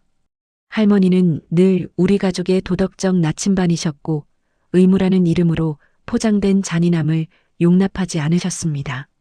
하지만 수년 동안 침묵을 선택해온 친척들 앞에서 그 진실을 소리 높여 말씀하시는 걸 보니 목이 뜨거워졌습니다. 영상의 각도가 바뀌었습니다. 할머니는 지팡이의 의지에 방 한가운데로 걸어 나오셨습니다. 꽃병 옆에 봉투 하나가 놓여 있는 테이블 앞에 서셨습니다. 할머니는 그 봉투를 툭툭 치며 말씀하셨습니다. 오늘 손녀의 결혼식을 보러 온 것뿐만 아니라 유언장에 대한 업데이트를 공유하러 왔다고요. 방안이 술렁거렸습니다. 아빠가 말리려는 듯 앞으로 나섰습니다. 할머니는 고개를 저으셨고 아빠는 얼어붙었습니다. 할머니는 늘 손주들에게 유산을 똑같이 나눠줄 생각이었다고 하셨습니다. 하지만 최근의 일들이 중요한 사실을 깨닫게 해주었다고요. 유산은 단순히 돈이나 재산이 아니라 가치관의 투영이며 인격의 유산이어야 한다고 말씀하셨습니다. 그리고 인격은 편안할 때가 아니라 압박을 받을 때 증명되는 법이라고요. 할머니는 봉투를 다시 치며 이달 초에 유언장을 수정했다고 발표하셨습니다. 유산 전체를 나에게 상속하겠다고요. 내가 첫째라서도 더 책임감이 있어서도 더 조용한 삶을 살아서도 아니었습니다. 가족 모두가 편의를 택할 때 나만이 진실을 선택했기 때문이라고 하셨습니다. 경악하는 소리가 터져나왔습니다. 누군가는 불공평하다고 중얼거렸고 누군가는 너무 극적이라고 속삭였습니다. 하지만 할머니는 그들의 목소리를 덮으셨습니다. 이것은 벌이 아니라 책임이라고 하셨습니다. 거짓말 위에 가족을 세우고 다음 세대가 번영하기를 바랄 수는 없다고요. 이 유산은 내게 주는 보상이 아니라 가족들이 저지른 일에 대한 결과라고 못 박으셨습니다. 엄마는 가슴을 움켜쥐었고 아빠는 뒤로 물러났습니다. 그들의 얼굴에 서린 충격은 명확했습니다. 그들도 거짓말이 잘못된 건 알았지만 이런 식의 계산이 돌아올 줄은 몰랐던 것입니다. 할머니는 말씀을 마치고 마지막으로 방안을 둘러보셨습니다. 이제 모두에게 선택권이 있다고 하셨습니다. 계속 거짓말을 보호하며 더 깊은 나락으로 떨어지거나 진실을 인정하고 피해를 마주하며 정직하게 다시 시작하거나. 그리고 할머니는 아무 일 없었다는 듯 날씨 이야기라도 한 것처럼 다시 앉으셨습니다. 영상이 끝났습니다. 뉴스 화면은 앵커가 나타나 충격적 폭로, 가족 내 갈등, 유산 상속이 가져온 파장 같은 말들로 요약하는 장면으로 넘어갔습니다. 나는 리모컨을 들어 소리를 줄이고 TV를 완전히 꺼버렸습니다. 리조트 빌라 침대에 앉아 검은 화면을 응시하며 내 귓가에 맴도는 할머니의 목소리를 들었습니다. 진실을 말한 아이는 지워졌다. 방안은 너무나 정적에 휩싸여 내가 방금 본 것의 무게를 흡수하려 애쓰는 것 같았습니다. 내 부모님이 그 순간 얼마나 길을 잃은 것처럼 보였을지 생각했습니다. 신부 대기실에 혼자 남겨져 절박함으로 세우려 했던 삶의 파편들을 붙잡고 있을 키이라를 생각했습니다. 그리고 진실이 마침내 모든 걸 휩쓸어버리기 전까지 그 누구도 그 대가를 고려하지 않았다는 사실을 생각했습니다. 그리고 할머니를 생각했습니다. 할머니의 강인함, 명확함, 그리고 가족들이 보기 좋게 진실을 비틀려 할 때 그것을 거부하신 결단력을요. 나는 일어나 창문을 열고 커튼을 젖혔습니다. 늦은 오후의 햇살 아래 바다는 반짝였고 파도는 기둥에 부딪히며 끊임없이 속삭였습니다. 평화로운 유혹, 숨을 쉬고 진실이 나를 부수지 않고 내 안에 안착하게 하라는 초대가 느껴졌습니다. TV 쪽으로 돌아가 전원 버튼을 눌렀습니다. 화면이 완전히 까맣게 변했습니다. 바다와 방 안의 부드러운 그림자가 유리 속에 비친 내 얼굴을 감쌌습니다. 처음으로 나는 수용에 가까운 감정을 느꼈습니다. 리모컨을 내려놓고 방 안의 정적에 몸을 맡겼습니다. 화면 속의 내 모습이 희미해질 때까지 그 어두운 화면을 응시했습니다. 빌라는 귓가에 내 심장 박동 소리가 들릴 만큼 고요했습니다. 마침내 시선을 돌려 테라스로 나가 밤 공기를 맞았습니다. 기둥 아래로 파도가 부드럽게 찰랑거렸습니다. 오늘 밤은 더 이상 가족 생각을 하지 않겠다고 다짐했지만 휴대폰에 손을 대는 순간 그것이 거짓말임을 알았습니다. 몇 시간 동안 조용했던 휴대폰을 켜자 수면 아래서 차오르는 조수처럼 알림들이 쏟아졌습니다. 모르는 번호, 지역 번호, 엄마, 아빠, 고모. 수십 통의 부재중 전화가 찍혀 있었습니다. 대부분 최근 2시간 이내의 것들이었습니다. 나는 얼어붙었습니다. 정말 큰일이 터지지 않는 한 사람들은 이렇게 전화를 걸지 않습니다. 처음엔 키이라에게 무슨 일이 생긴 건가 싶었습니다. 몰락 이후 극단적인 선택을 했거나 토마스가 공개적으로 더 많은 이야기를 했나 걱정되었습니다. 주저하며 음성 메시지 탭을 열었습니다. 3개의 메시지가 있었습니다. 2개는 침묵뿐이었지만 하나는 아니었습니다. 아빠의 번호였습니다. 메시지는 무거운 한숨으로 시작되었습니다. 그리고 정적. 그 다음 내가 어린 시절 이후로 한 번도 들어본 적 없는 억눌린 목소리가 들렸습니다. 한나야, 이제 이 빚을 갚아줄 수 있는 건 너뿐이다. 위장이 조여왔습니다. 잠시 통신장애로 잘못 들은 건가 싶었습니다. 하지만 아빠의 목소리는 낮고 빠르게 그런 말을 내뱉는 것이 부끄러운 듯 이어졌습니다. 유산을 사용해라. 집 압류를 막아야 해. 사과는 없었습니다. 자신들이 한 짓에 대한 인정도 없었습니다. 결혼식 참사에 대한 언급도 없었습니다. 오직 절박함으로 위장한 권리 주장과 긴박함 뿐이었습니다. 내가 괜찮은지도, 어디에 있는지도, 왜 결혼식에 안 왔는지도 묻지 않았습니다. 메시지는 아빠가 숨이 찼는지 혹은 더 할 말이 없었는지 갑자기 끊겼습니다. 나는 화면을 보며 그 문장을 머릿속으로 되뇌었습니다. 이제 이 빚을 갚아줄 수 있는 건 너뿐이다. 빚, 압류. 그들이 인정하기도 전부터 내가 알고 있었던 그 진실의 순간이 온 것입니다. 그들은 통지서를 숨기고 집이 위험하지 않은 척하고 모든 게 통제되고 있다고 우겼습니다. 그리고 이제 결혼식의 몰락과 함께 완벽했던 가면이 뒤집어지자 더 이상 숨을 곳이 없어진 것입니다. 고지서는 날아왔고 은행은 더 이상 기다려주지 않았습니다. 집은 압류 목록에 올라가기 직전이었습니다.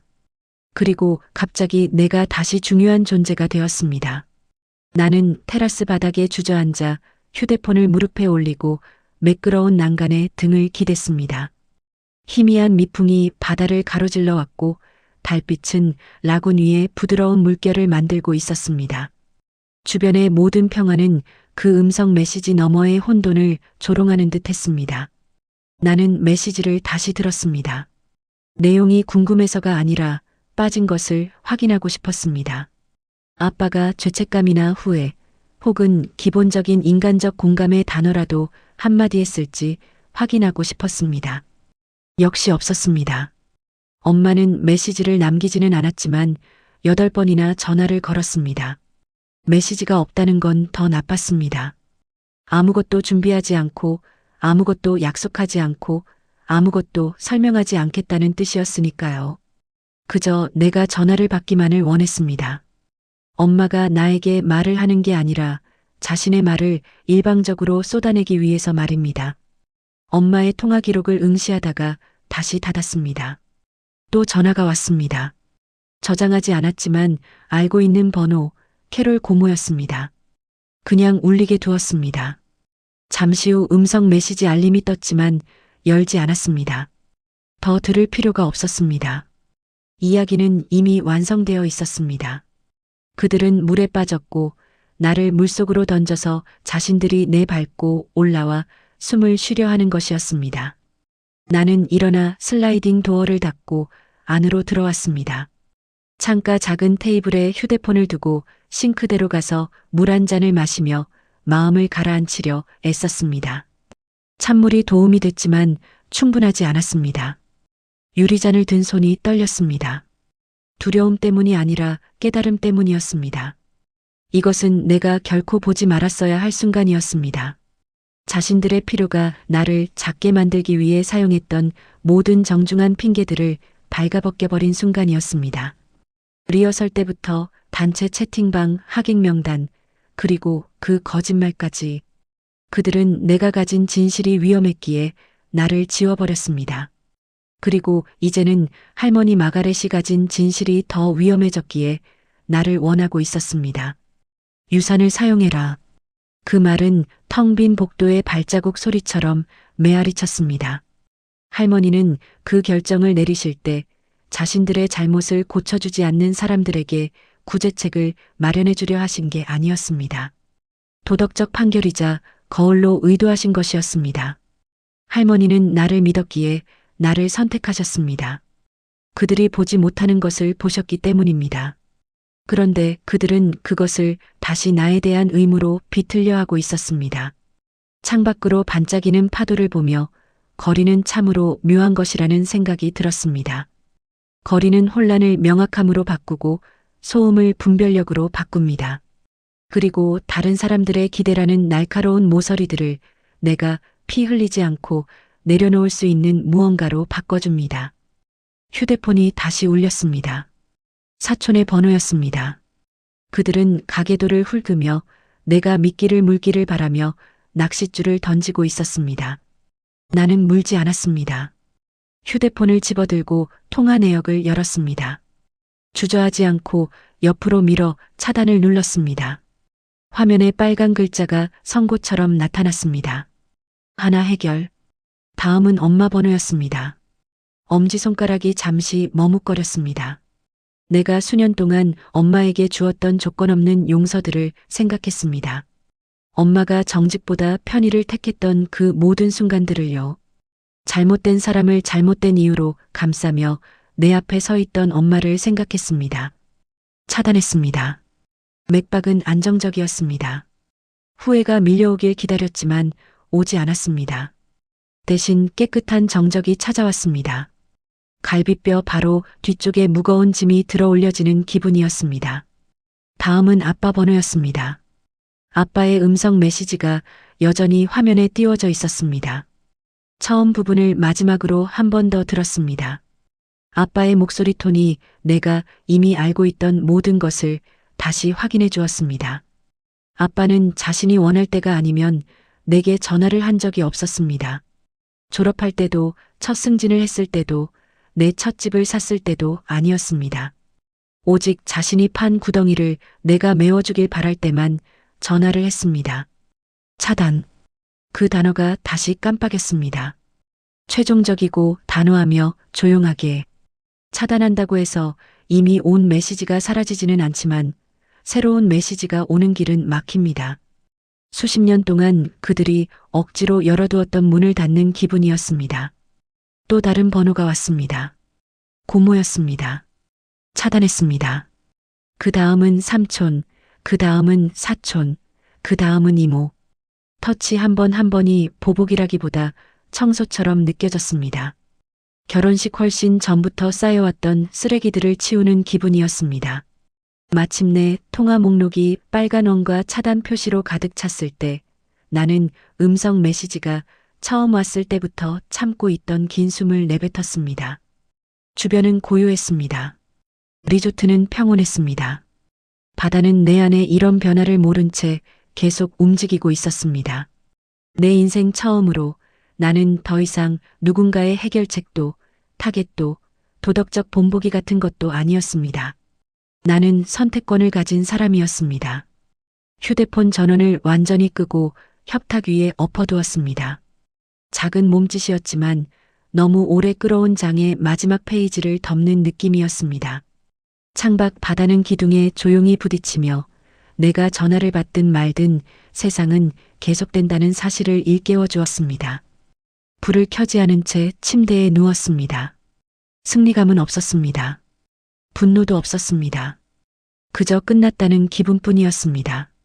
고향에서 그들을 기다리는 폭풍은 더 이상 내가 견뎌야 할 날씨가 아니었습니다. 눈이 서서히 감겼고 빌라의 정적이 가족에게서 단 한 번도 느껴보지 못한 부드러움으로 나를 감싸 안았습니다. 다음 날 아침 알람도 없이 일출의 첫 햇살이 천장을 비추자 잠에서 깼습니다. 잠시 전날 밤 일을 잊었지만 협탁 위 엎어둔 휴대폰을 보는 순간 기억이 파도처럼 돌아왔습니다. 음성 메시지, 전화들, 빅 압류. 그리고 그 밑바닥에 깔린 진실. 내가 다시 중요해진 건 오직 그들에게 시간이 다 떨어졌기 때문이라는 것. 천천히 일어나 앉았습니다.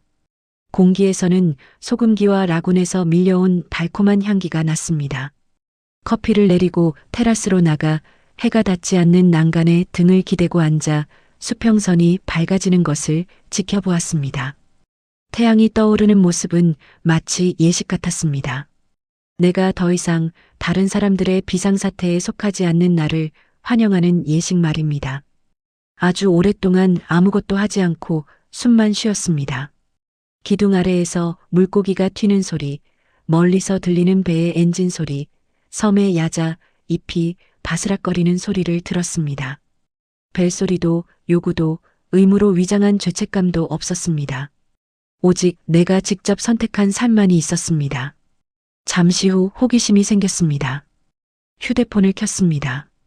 답장을 하려는 게 아니라 소리가 완전히 꺼진 세상은 어떤 모습일지 보고 싶었기 때문입니다. 화면이 켜졌지만 새로운 부재중 전화는 없었습니다. 메시지도 없었습니다. 내가 차단한 사람들에게서 온 알림은 단 하나도 없었습니다. 정적이 놀라울 정도였습니다. 폭풍이 지나간 뒤 바람이 창문을 더 이상 흔들지 않는다는 걸 깨닫는 첫 순간 같았습니다. 이메일을 열었습니다. 엄마의 옛 계정에서 포워딩된 3개의 압류 통지서가 있었습니다.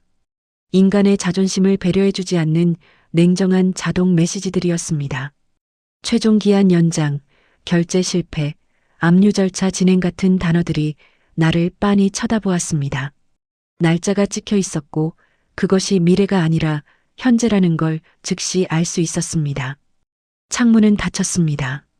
그들의 집은 은행에 넘어갈 날만 기다리고 있었습니다.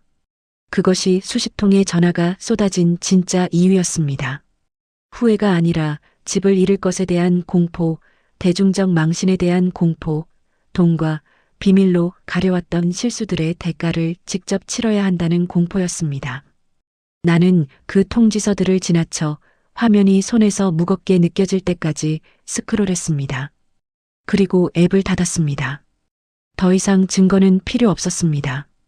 그들은 자신들이 꼬아놓은 밧줄의 끝에 도달했습니다.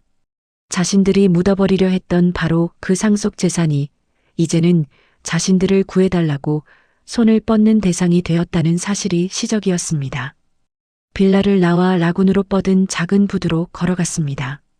발바닥에 닿는 나무판이 따뜻했습니다. 가장자리에 서서 물결이 터키색에서 연두색으로 변하는 것을 지켜보았습니다.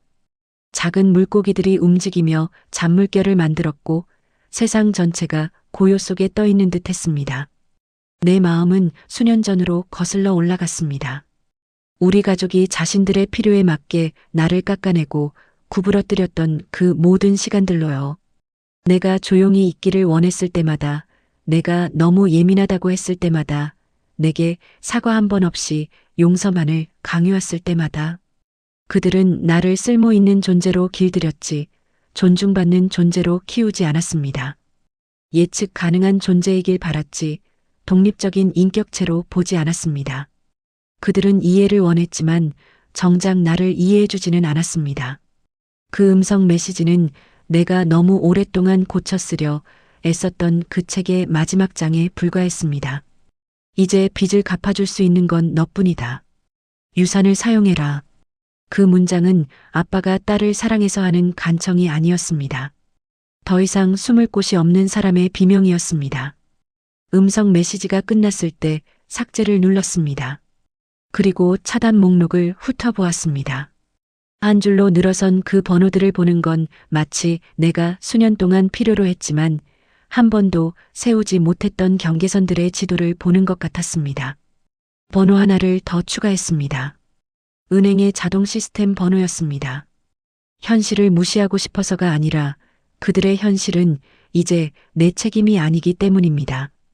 할머니는 내가 그들의 안전망이 되라고 유산을 물려주신 게 아닙니다. 내가 그들의 혼돈에서 벗어나 나만의 삶을 살기를 바라셨기에 내린 결정이었습니다. 품격 있는 삶, 빚이 아닌 삶 말입니다. 마지막 번호가 화면에서 빨간색으로 변했을 때 나는 휴대폰을 테이블에 내려놓고 떨리는 숨을 내뱉었습니다. 승리감은 아니었습니다. 더 견고한 무언가였습니다. 날카롭거나 극적이지는 않지만 나를 지탱해주는 단단한 결말이었습니다. 다시 밖으로 나갔습니다. 태양이 바다 위로 완전히 솟아올라 물 위에 금가루를 뿌려놓은 듯 반짝였습니다. 따뜻한 공기가 피부에 닿았습니다. 그 온기를 온몸으로 받아들였습니다. 집에서는 그들이 패닉에 빠져 있을 것입니다. 나에게 닿을 수 있는 누구에게든 전화를 걸고 있겠죠. 자신들의 실수 때문에 벌어진 일을 마치 어쩔 수 없는 불운인 것처럼 꾸며낼 설명을 찾으면서요. 이웃에게는 진실을 말하지 않을 것입니다. 친구에게도요. 집 압류는 피할 수 없었던 불운으로, 결혼식은 오해로, 유산 문제는 소통의 오류로 포장하려 애쓸 것입니다. 하지만 그 무엇도 이제 내 알 바가 아니었습니다. 진실은 간단했습니다. 그들은 돈이 필요했고 누군가 자신들의 난장판을 수습해 주길 바랐습니다. 내가 자신들을 위해 희생할 준비가 되어 있을 때만 나를 필요로 했습니다. 그리고 나는 이제 그 짓을 그만두었습니다. 테라스 끝에 앉아 따뜻한 물에 발을 담갔습니다. 작은 물고기들이 반짝이며 흩어졌습니다. 세상은 자신의 결정이 천동설이라 믿었던 사람들의 몰락 따위는 상관없다는 듯 평온하게 흘러갔습니다. 나는 손을 뒤로 짚고 기대어 정적이 나를 완전히 감싸게 두었습니다. 빌라 안에 놓인 내 휴대폰은 차단 목록으로 가득 차 조용했고 나를 과거의 삶에 묶어두었던 마지막 실타래는 아침 햇살 속에서 천천히 녹아 사라지고 있었습니다. 더 이상 받을 전화도 사랑으로 위장한 비상사태도 없었습니다. 더 이상 짊어질 죄책감도 없었습니다. 차단 목록은 완성되었습니다. 다음 며칠은 이상하게 가벼운 리듬으로 흘렀습니다. 마치 주변 세계가 조용한 기어로 변속한 것 같았습니다. 아침엔 수영을 하고 오후엔 몇 시간 동안 집중해서 일하고 저녁엔 섬이 제공하는 평화를 누렸습니다. 하지만 그 고요함 속에서도 집에서 일어나는 일들은 조각조각 내 화면으로 흘러들어왔습니다. 내가 더 이상 속해 있지 않지만 한때 고쳐줘야 했던 그 이야기들의 파편들이었습니다. 결혼식 여파는 가라앉지 않고 커져만 갔습니다. 토마스가 식장을 떠나는 영상은 전 세계로 퍼져나갔습니다. 거짓 위에 삶을 세우지 않겠다는 그의 말은 관계 조언이나 짤방으로 쓰이며 사람들의 입에 오르내렸습니다. 내 여동생의 거짓말은 낯선 이들에게 교훈이 되었습니다. 그리고 거부되어 온 결과들이 하나씩 자리를 잡기 시작했습니다. 첫 번째 징후는 뉴스 알림으로 왔습니다. 헤드라인은 아니었지만 공공기록봇을 통해 들어온 짧은 금융 통지였습니다. 앨리슨가의 부동산이 공식적으로 압류 절차에 들어갔다는 소식이었습니다. 연장도 협상도 없었습니다. 은행은 그것을 회수 불능으로 분류했습니다. 나는 더 읽지 않고 닫았지만 그 문장은 돌에 새겨진 것처럼 머릿속에 남았습니다. 더 이상의 협상은 없다. 인과응보는 협상하지 않습니다. 청구서가 오면 그저 도착할 뿐입니다. 다음 타격은 지인을 통해 왔습니다. 그녀는 가십거리가 아니라 나를 걱정해서 조심스럽게 메시지를 보냈습니다. 예식 직전에 결혼을 취소하는 것은 막대한 법적, 금융적 위약금을 동반합니다. 예약금, 업체 비용, 계약 위반 벌금. 게다가 가짜 임신에 대한 진실이 밝혀지자 토마스 가족은 변호사를 선임했습니다. 그들은 손해배상을 청구했습니다. 진짜 배상을요? 나에게서가 아니라 내 부모님과 키이라에게서요. 부유한 미래를 보장해 주리라 믿었던 그 거짓말이 도리어 집안에 남은 마지막 것들까지 집어삼키려 하는 소송의 문을 열어버린 것입니다. 집은 이미 압류 상태라 그들을 보호해 줄 방어막이 없었습니다. 그들은 사방에서 노출되어 있었습니다. 승리감은 없었습니다. 그저 일어날 일이 일어났다는 느낌뿐이었습니다. 세 번째 날 아침 보스턴에 있는 동료로부터 메시지를 받았습니다. 사치스러운 결혼식의 파국을 다루는 뉴스 세그먼트를 우연히 봤다며 영상을 보내주었습니다. 이름은 언급되지 않았지만 흐릿하게 처리된 영상 속의 얼굴들은 너무나 명확했습니다. 마스카라가 번진 키이라, 신랑의 삼촌과 논쟁하는 아빠, 그리고 카메라 마이크에 고스란히 담긴 할머니 마가렛의 단호한 목소리. 진실은 너무 오랫동안 짓밟혀왔다. 그 문장은 뉴스에서 2번이나 반복 재생되었습니다. 나는 영상을 2번 보고 닫았습니다. 자신의 모든 것을 포스팅하던 키이라는 SNS에서 완전히 사라졌습니다. 계정은 폐쇄되었고 사진들은 삭제되었습니다. 그녀를 오프라인으로 몰아넣은 건 후회가 아니라 수치심이었습니다. 쉽게 사라지지 않을 종류의 수치심. 타인이 자신을 보는 방식, 그리고 자신이 자신을 보는 방식에 깊숙이 스며드는 그런 수치심 말입니다. 한편 나는 빌라에서 아무 일도 없었다는 듯 이메일에 답하고 영상회의에 참여했습니다. 팀장은 내가 평소보다 더 집중하는 것 같다고 칭찬했습니다. 나는 환경이 바뀌니 도움이 된다고 답했습니다. 그녀는 이런 휴식을 더 자주 가지라고 말해주었습니다. 한 동료는 개인적으로 메시지를 보내 이번 분기에 그 많은 스트레스를 어떻게 그렇게 차분하게 이겨냈는지 존경스럽다고 했습니다. 그녀는 내 사생활에서 어떤 폭풍이 휘몰아쳤는지 전혀 몰랐고 나는 그 폭풍이 내 전문적인 삶을 정의하게 둘 생각이 없었습니다. 우리 가족의 세계가 자신들의 선택으로 무너지는 바로 그 순간에 내가 안정감으로 인정받는다는 사실이 묘하게 느껴졌습니다. 묘하지만 나를 지탱해주는 기분이었습니다.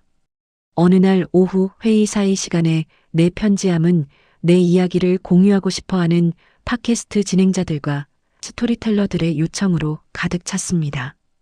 그들은 자신의 서사를 되찾아라, 다른 여성들에게 힘을 실어줘라, 당신의 진실을 세상에 말하라 같은 문구들을 썼습니다. 하지만 진실은 무대가 필요 없었습니다. 돈으로 바꾸거나 콘텐츠로 만들 필요도 없었습니다. 진실은 내 목소리가 없어도 그 자체로 조용히 존재하고 있었습니다. 나는 모든 요청을 거절했습니다. 정중하게, 단호하게, 죄책감 없이요. 우주가 마련한 정의는 내 개입 없이도 이미 펼쳐지고 있었습니다. 그날 늦게 또 다른 통지서를 통해 집이 공식적으로 경매에 붙여졌다는 사실을 알았습니다. 부모님은 2번이나 이해 신청을 했지만 모두 기각되었습니다. 압류는 체면 때문에 멈추지 않습니다. 결혼식이 망했다고 해서 미뤄지지도 않습니다. 가족이 혼란에 빠졌다고 해서 부드러워지지도 않습니다. 그것은 숫자를 따를 뿐입니다. 지불되지 않은 청구서를 따르고 갚아야 할 진실을 따를 뿐입니다. 아빠는 마지막으로 나에게 닿으려 시도했습니다. 이번엔 전화가 아니라 친척의 이메일 계정을 빌려보낸 메시지였습니다. 내 차단 목록을 우회할 만큼 모호한 제목이었습니다. 내용은 짧았습니다. 집이 넘어가고 있다. 도움이 필요해. 너는 그럴 능력이 있잖니? 나는 답장 없이 이메일을 닫았습니다. 발신자를 차단했습니다. 숨이 다시 안정될 때까지 정적 속에 앉아 있었습니다. 나는 그 말 밑에 숨겨진 깊은 메시지를 이해했습니다. 그것은 관계를 회복하자는 호소가 아니었습니다. 가족이라는 이름으로 위장한 거래였습니다. 우리가 저지른 일을 직면하지 않게 우리를 도와라. 내가 우리에게 진 빚이 우리가 너에게 진 빚보다 여전히 많다고 믿어라. 하지만 인과응보는 협상하지 않습니다. 나는 그것을 가장 힘든 방식으로 배웠고 이제 그들도 배우고 있었습니다. 일몰 무렵 나는 섬을 도는 길을 걸으며 하늘이 장밋빛과 금빛으로 변하는 것을 지켜보았습니다. 해변 근처에서 가족들이 웃고 있었습니다. 커플들이 잔을 들어 건배하고 있었습니다. 아이들이 얕은 물에서 첨벙거렸고 부모들은 흐뭇한 미소로 바라보았습니다. 세상은 고향에서 일어나는 일 따위는 모른 채 평화롭게 돌아갔습니다. 처음으로 나는 가족의 혼돈과 분리된 나만의 삶의 형태를 느꼈습니다. 내 것이 아닌 짐을 짊어지는 것을 멈췄을 때 내가 어떤 사람이 될 수 있는지 그 윤곽이 보였습니다. 그것은 단순한 자유가 아니라 명확함이었습니다. 다음 날 아침 팀 회의에 참석했습니다. 회의는 순조로웠습니다. 아무런 차질도 없었습니다. 회의가 끝난 뒤 팀장이 잠시 남아서 화면 너머로 나를 보며 미소 지었습니다. 지금 하는 대로만 계속해요. 최고의 성과를 내고 있어요. 나는 진심으로 고맙다고 답했습니다. 그녀는 가족의 소음을 차단함으로써 내 안에 유능함과 자신감이 살 수 있는 공간이 생겼다는 사실을 몰랐을 것입니다. 오후에는 바닷가 카바나로 노트북을 들고 나갔습니다. 바닷바람이 살결을 식혀주는 가운데 2시간 동안 중단 없이 일했습니다. 일을 마치고 노트북을 닫고 쿠션에 기대어 앉아 야자 잎의 부드러운 바스락 소리가 내 마음을 드문 평온함으로 이끄는 것을 느꼈습니다. 고향의 세상은 계속 무너지고 있었습니다. 소송, 압류 키이라의 잠적. 하지만 여기서는 아무것도 내 주의를 끌지 않았습니다. 아무것도 나를 당기지 않았고 아무것도 고쳐야 할 것이 없었습니다. 공기 자체가 내가 이전에는 한 번도 세우지 못했던 강력한 경계선처럼 느껴졌습니다. 저녁이 오자 빌라로 음식을 주문해 하늘이 보랏빛으로 물드는 것을 보며 저녁을 먹었습니다. 빌라들을 잇는 보드워크에 작은 불빛들이 하나둘 켜지며 바다 위에 부드러운 금빛 반사를 만들어냈습니다. 단순하고 평화로운 순간이었습니다. 내 인생에 얼마나 많은 시간을 내가 감당할 필요가 없었던 충격에 대비하며 보냈는지 깨닫게 해주는 그런 순간이었습니다. 마지막 그릇을 닦아 건조대에 올렸을 때 내 안에 자리 잡은 이 평온함이 일시적인 것이 아님을 느꼈습니다. 그것은 다른 종류의 삶의 시작이었습니다. 타인의 재앙을 얼마나 잘 수습하느냐가 아니라 나 자신을 얼마나 부드럽게 대하느냐로 나의 가치를 측정하는 살. 선 밖의 세상이 어떻게 요동치든 상관없었습니다. 오늘 밤 나는 노트북을 닫고 불을 끄고 누구의 기대도 생각하지 않은 채 하루를 마무리했습니다. 아주 오랜만에 내 삶의 하루가 조용히 끝났습니다. 그리고 그것이 그 무엇보다도 진짜 시작처럼 느껴졌습니다. 매일의 끝에 찾아오는 고요함이 이제는 익숙해졌습니다. 채워야 할 빈 공간이 아니라 든든한 동반자처럼 느껴졌습니다. 다음 날 아침 천장에 닿는 일출의 부드러운 빛에 잠이 깼습니다. 무슨 요일인지 기억하는데 잠시 시간이 걸렸습니다. 회피해서가 아니라 내 삶에서 더 이상 다른 사람의 비상사태를 챙길 필요가 없었기 때문입니다. 커피를 내려 테라스로 나갔습니다. 햇빛이 나무 바닥의 절반만 비추는 라운지 의자에 앉았습니다. 공기는 시원했다가 이내 다시 따뜻해졌고 나는 그 변화를 그대로 받아들였습니다. 강요하는 사람이 없을 때 변화는 이토록 부드러울 수 있다는 사실을 상기시켜주는 것 같았습니다. 몰디브에서의 시간이 며칠 남지 않았다는 사실이 두려움이 아닌 부드러움으로 다가왔습니다. 이곳은 너무 요란하고 너무 요구가 많고 내가 다듬어야 한다고 강요받았던 모서리들로 가득했던 내 삶의 일시정지 버튼이 되어주었습니다. 하지만 일시정지는 영원할 수 없습니다. 그것은 다시 숨을 쉬며 다음에 무엇을 할지 결정할 수 있게 도와주기 위해 존재하는 것입니다. 그날 아침 도착한 이후 처음으로 일이 아닌 나 자신을 위해 노트북을 열었습니다. 빈 문서가 화면을 채웠고 커서가 오랫동안 모른 척해온 질문처럼 깜빡했습니다. 아무도 듣지 않을 때 너는 무엇을 말하고 싶니? 나는 천천히 타이핑을 시작했습니다. 구조도 계획도 없이 글자들이 만들어졌습니다. 편지일 수도 혹은 여러 겹의 편지가 겹쳐진 무언가일 수도 있었습니다. 이름을 적지는 않았습니다. 그럴 필요가 없었으니까요. 이 글이 향하는 사람들은 이미 문장마다 녹아들어 있었습니다. 나는 쓸모 있는 존재가 되는 것이 사랑받는 것과 같다고 믿었던 어린 시절의 나에 대해 썼습니다. 다른 사람들이 편안해질 수 있도록 내가 침묵했던 시간에 대해 썼습니다. 내 잘못도 아닌 균열을 메우려 애썼던 수년의 시간들, 여동생의 실수나 부모님의 경제적 실책이 있을 때마다 나에게 지워졌던 그 무거운 기대들에 대해 썼습니다. 나를 있는 그대로 받아주는 게 아니라 자신들의 문제를 해결해줄 도구로만 원했던 가족에 속하고 싶어 했던 마음에 대해 썼습니다. 단어들은 긴 문장이 되어 쏟아졌습니다. 때로는 안정적으로, 때로는 떨리며, 어느 순간 타이핑을 멈추고 손을 무릎에 올렸습니다. 밖에서는 파도가 기둥에 부딪히며 소리를 냈습니다.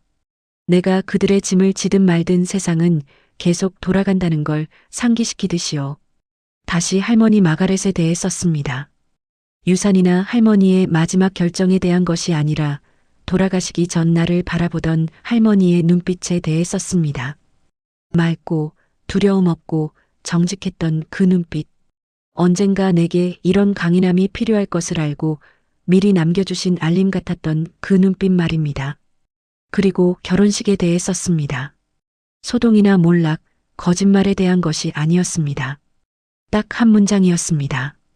진실이 추하더라도 나는 진실을 들을 자격이 있었다.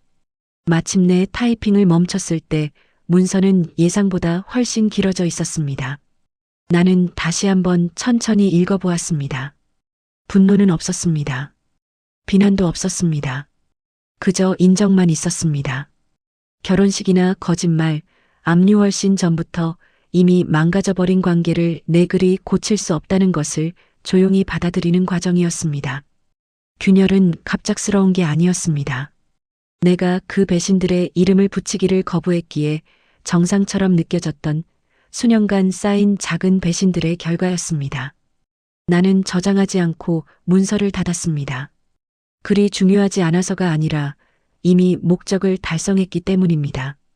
쓰는 과정 자체가 핵심이었지 그것을 보존하는 게 핵심이 아니었습니다. 정오 무렵 해변을 걸었습니다. 햇빛은 따뜻했고 소금기와 달콤한 향기가 섞인 바람이 불어왔습니다. 가끔 지나가는 하객들과 인사를 나눴습니다. 아무도 나를 몰랐고 아무도 내게 요구하지 않았습니다. 그 익명성이 마치 수년 만에 처음 마시는 신선한 공기처럼 느껴졌습니다. 해변 끝 그늘진 곳에 자리를 잡고 모래 위에 가부좌를 틀고 앉았습니다. 얕은 물가에서 아이들의 웃음소리가 들렸고 근처 커플은 어떤 투어를 예약할지 즐겁게 논쟁하고 있었습니다. 나는 그들을 신기하게 바라보았습니다. 숨막히는 가족의 역할 속에 갇혀 내가 얼마나 많은 삶을 놓치고 살았는지 깨달았습니다. 죄책감이나 의무감이 아니라 호기심과 기쁨, 조용한 자신감으로 삶을 다시 꾸린다면 어떤 기분일지 상상해 보았습니다. 자신을 바꿀 생각이 없는 사람들을 구원하는 일에 내 가치를 두지 않는 삶 말입니다. 모래를 털고 일어날 때쯤 그 생각은 더 이상 상상이 아니었습니다.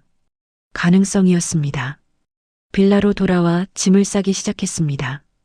옷을 깔끔하게 말아넣고 지퍼를 반쯤 잠그다가 멈췄습니다. 예상치 못한 통증이 가슴에 일었습니다. 떠난다는 건 내가 걸어나왔던 그 모든 것이 기다리는 세상으로 돌아간다는 뜻이었습니다. 하지만 그 고통은 두려움이 아니었습니다. 인정이었습니다. 성장은 언제나 일종의 사별을 동반하는 법이니까요. 지퍼를 완전히 잠그며 가족을 생각했습니다. 갈망이 아니라 정직함으로요. 우리가 가졌던 관계는 이제 존재하지 않습니다. 그 관계를 유지하려 애썼던 나의 모습도 더 이상 존재하지 않습니다. 가족들의 사랑이 나의 쓸모에 달려 있다는 걸 깨달은 날, 내 정체성을 형성했던 그 해결사라는 역할은 무너졌습니다. 그 깨달음은 아팠습니다. 하지만 나를 자유롭게 했습니다. 늦은 오후 창가 비스트로 테이블에 앉아 구름이 흘러가며 변하는 바다색을 지켜보았습니다. 내 안의 진실들을 하나씩 정리했습니다. 나는 그들을 여전히 아끼면서도 그들의 짐을 지지 않을 수 있습니다. 나는 그들이 준 상처를 정당화하지 않으면서도 좋았던 기억들을 간직할 수 있습니다. 나는 그들에게 돌아가 내 자신을 지워버리지 않으면서도 그들의 안녕을 빌어줄 수 있습니다. 이것들은 모순이 아닙니다. 경계선입니다. 그리고 경계선은 잔인함이 아니라 자기 존중의 표시입니다. 탄산수 한 잔을 따라 아주 살짝 들어 올렸습니다. 건배가 아니라 조용한 인정이었습니다. 나는 내가 결코 강해지지 못할 거라 믿었던 그 순간들을 이겨냈습니다. 결혼식도, 거짓말도, 압류도 아닌 내가 그냥 걸어나가도 여전히 온전한 나로 남을 수 있다는 사실을 마침내 이해하게 된 그 순간 말입니다. 일몰 때 하늘은 찬란한 호박색과 장밋빛으로 물들었습니다. 짐 가방을 옆에 두고 테라스에 서서 마지막 햇살이 수평선 너머로 사라질 때까지 서 있었습니다. 마치 실시간으로 한 장이 넘어가는 것을 지켜보는 기분이었습니다. 안으로 들어가 슬라이딩 도어를 닫자 딸깍 하는 소리가 들렸습니다. 그 소리가 상징적으로 느껴졌습니다. 더 이상 열어둘 필요가 없는 문이 닫히는 소리. 다음 날 아침 알람이 울리기도 전에 깨어 조용히 옷을 입었습니다. 짐 가방이 문 옆에서 기다리고 있었습니다. 빌라는 내가 처음 도착했을 때와 똑같은 모습이었지만 나는 아니었습니다. 똑같은 나무 바닥 위에 서 있었지만 내가 더 키가 커진 기분이었습니다. 아무도 지켜보지 않는 사이 조용히 성장한다는 건 이런 기분일까요? 보드워크를 따라 가방을 끌고 가자 바퀴가 나무판을 때리는 소리가 경쾌하게 들렸습니다. 직원은 환한 미소로 작별 인사를 건넸고 나는 진심으로 고맙다고 답했습니다. 그녀는 이곳이 내게 무엇을 주었는지 꿈에도 모를 것입니다. 작은 배가 이른 아침에 고요한 바다를 가르며 공항으로 향할 때 멀어지는 빌라들이 수평선 위의 점이 될 때까지 지켜보았습니다. 바람이 머리카락을 헝클어뜨리고 햇빛이 물결 위에서 반짝였습니다. 처음으로 나는 가족의 재앙으로부터 도망치는 딸이 아니라 자기 자신의 삶으로 걸어 들어가는 한 여자가 된 기분이었습니다. 몰디브는 뒤로 멀어졌지만 그곳에서 얻은 것은 사라지지 않았습니다. 그것은 흔들리지 않는 중심이 되어 나와 함께 움직였고 배는 나를 다음 목적지로 실어 날랐습니다. 오스틴으로 돌아가는 비행기는 올 때보다 훨씬 조용하게 느껴졌습니다. 짐이 줄어서가 아니라 마음의 무게가 줄었기 때문일 것입니다. 창밖으로 텍사스의 도로와 지붕들이 보였습니다. 바퀴가 활주로에 닿았을 때 나는 나도 모르게 참고 있던 숨을 내뱉었습니다. 터미널로 들어서자 공기의 변화가 느껴졌습니다. 몰디브는 소금과 따뜻한 빛의 냄새였지만 오스틴은 커피와 달궈진 콘크리트 그리고 익숙한 집의 냄새였습니다. 하지만 내 안에 그 무엇도 예전처럼 뒤틀리지 않았습니다.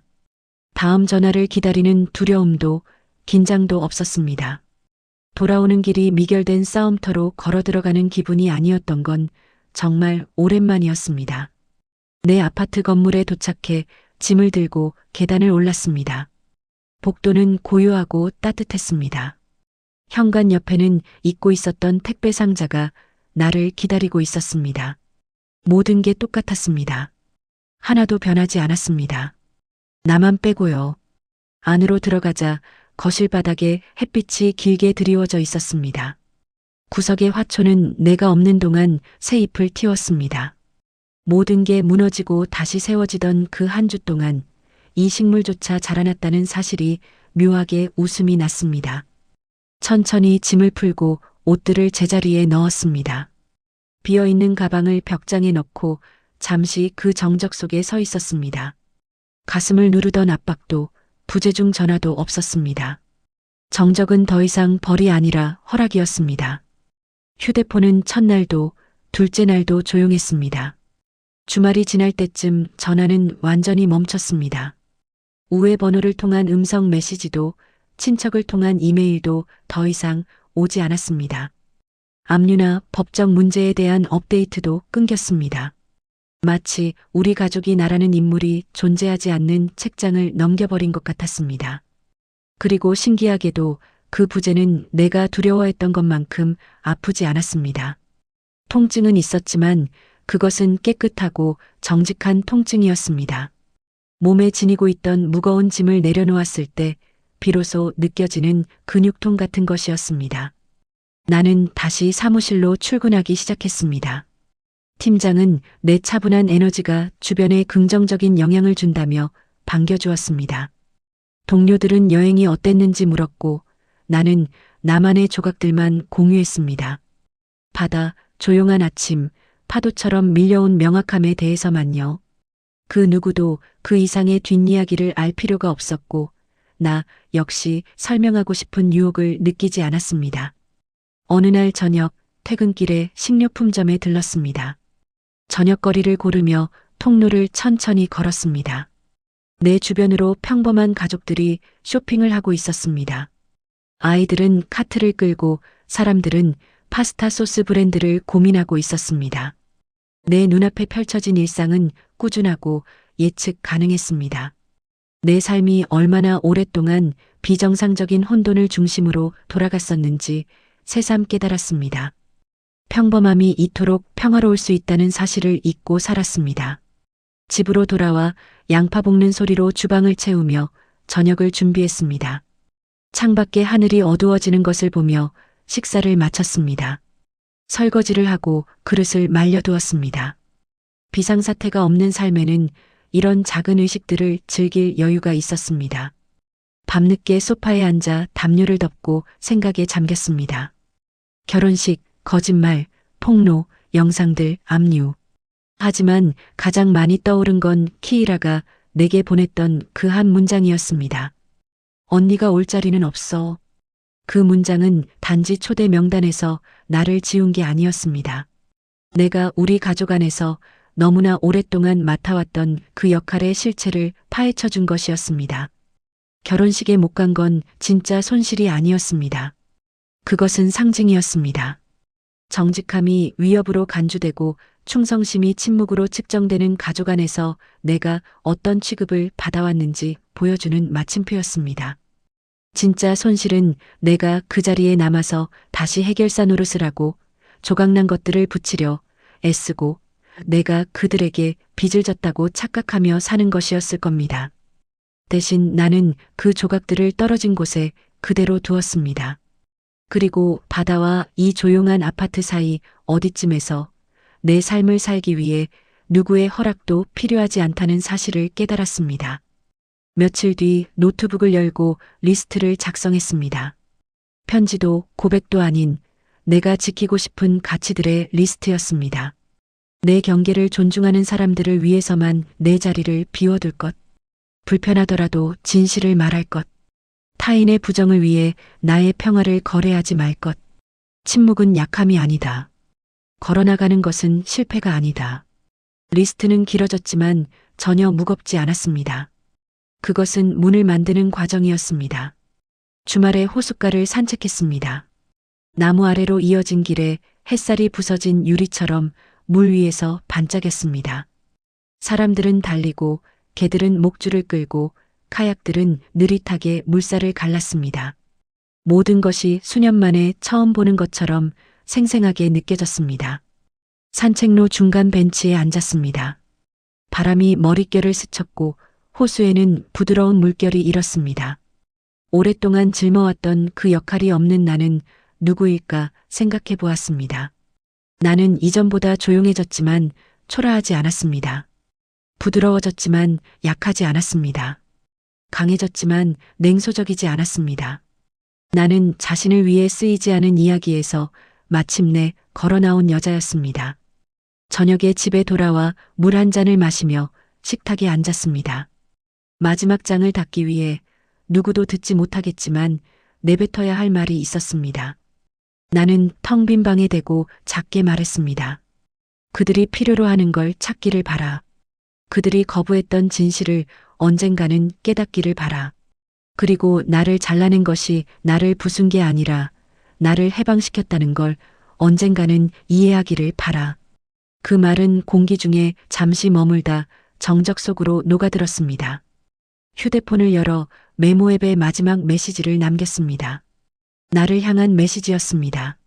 나를 위한 자리가 없다는 건 이제 내 삶에 그들을 위한 자리도 없다는 뜻이야. 이제는 정말 끝. 앱을 닫고 휴대폰을 테이블에 내려놓았습니다. 정적이 부드럽게 나를 감싸 안았습니다.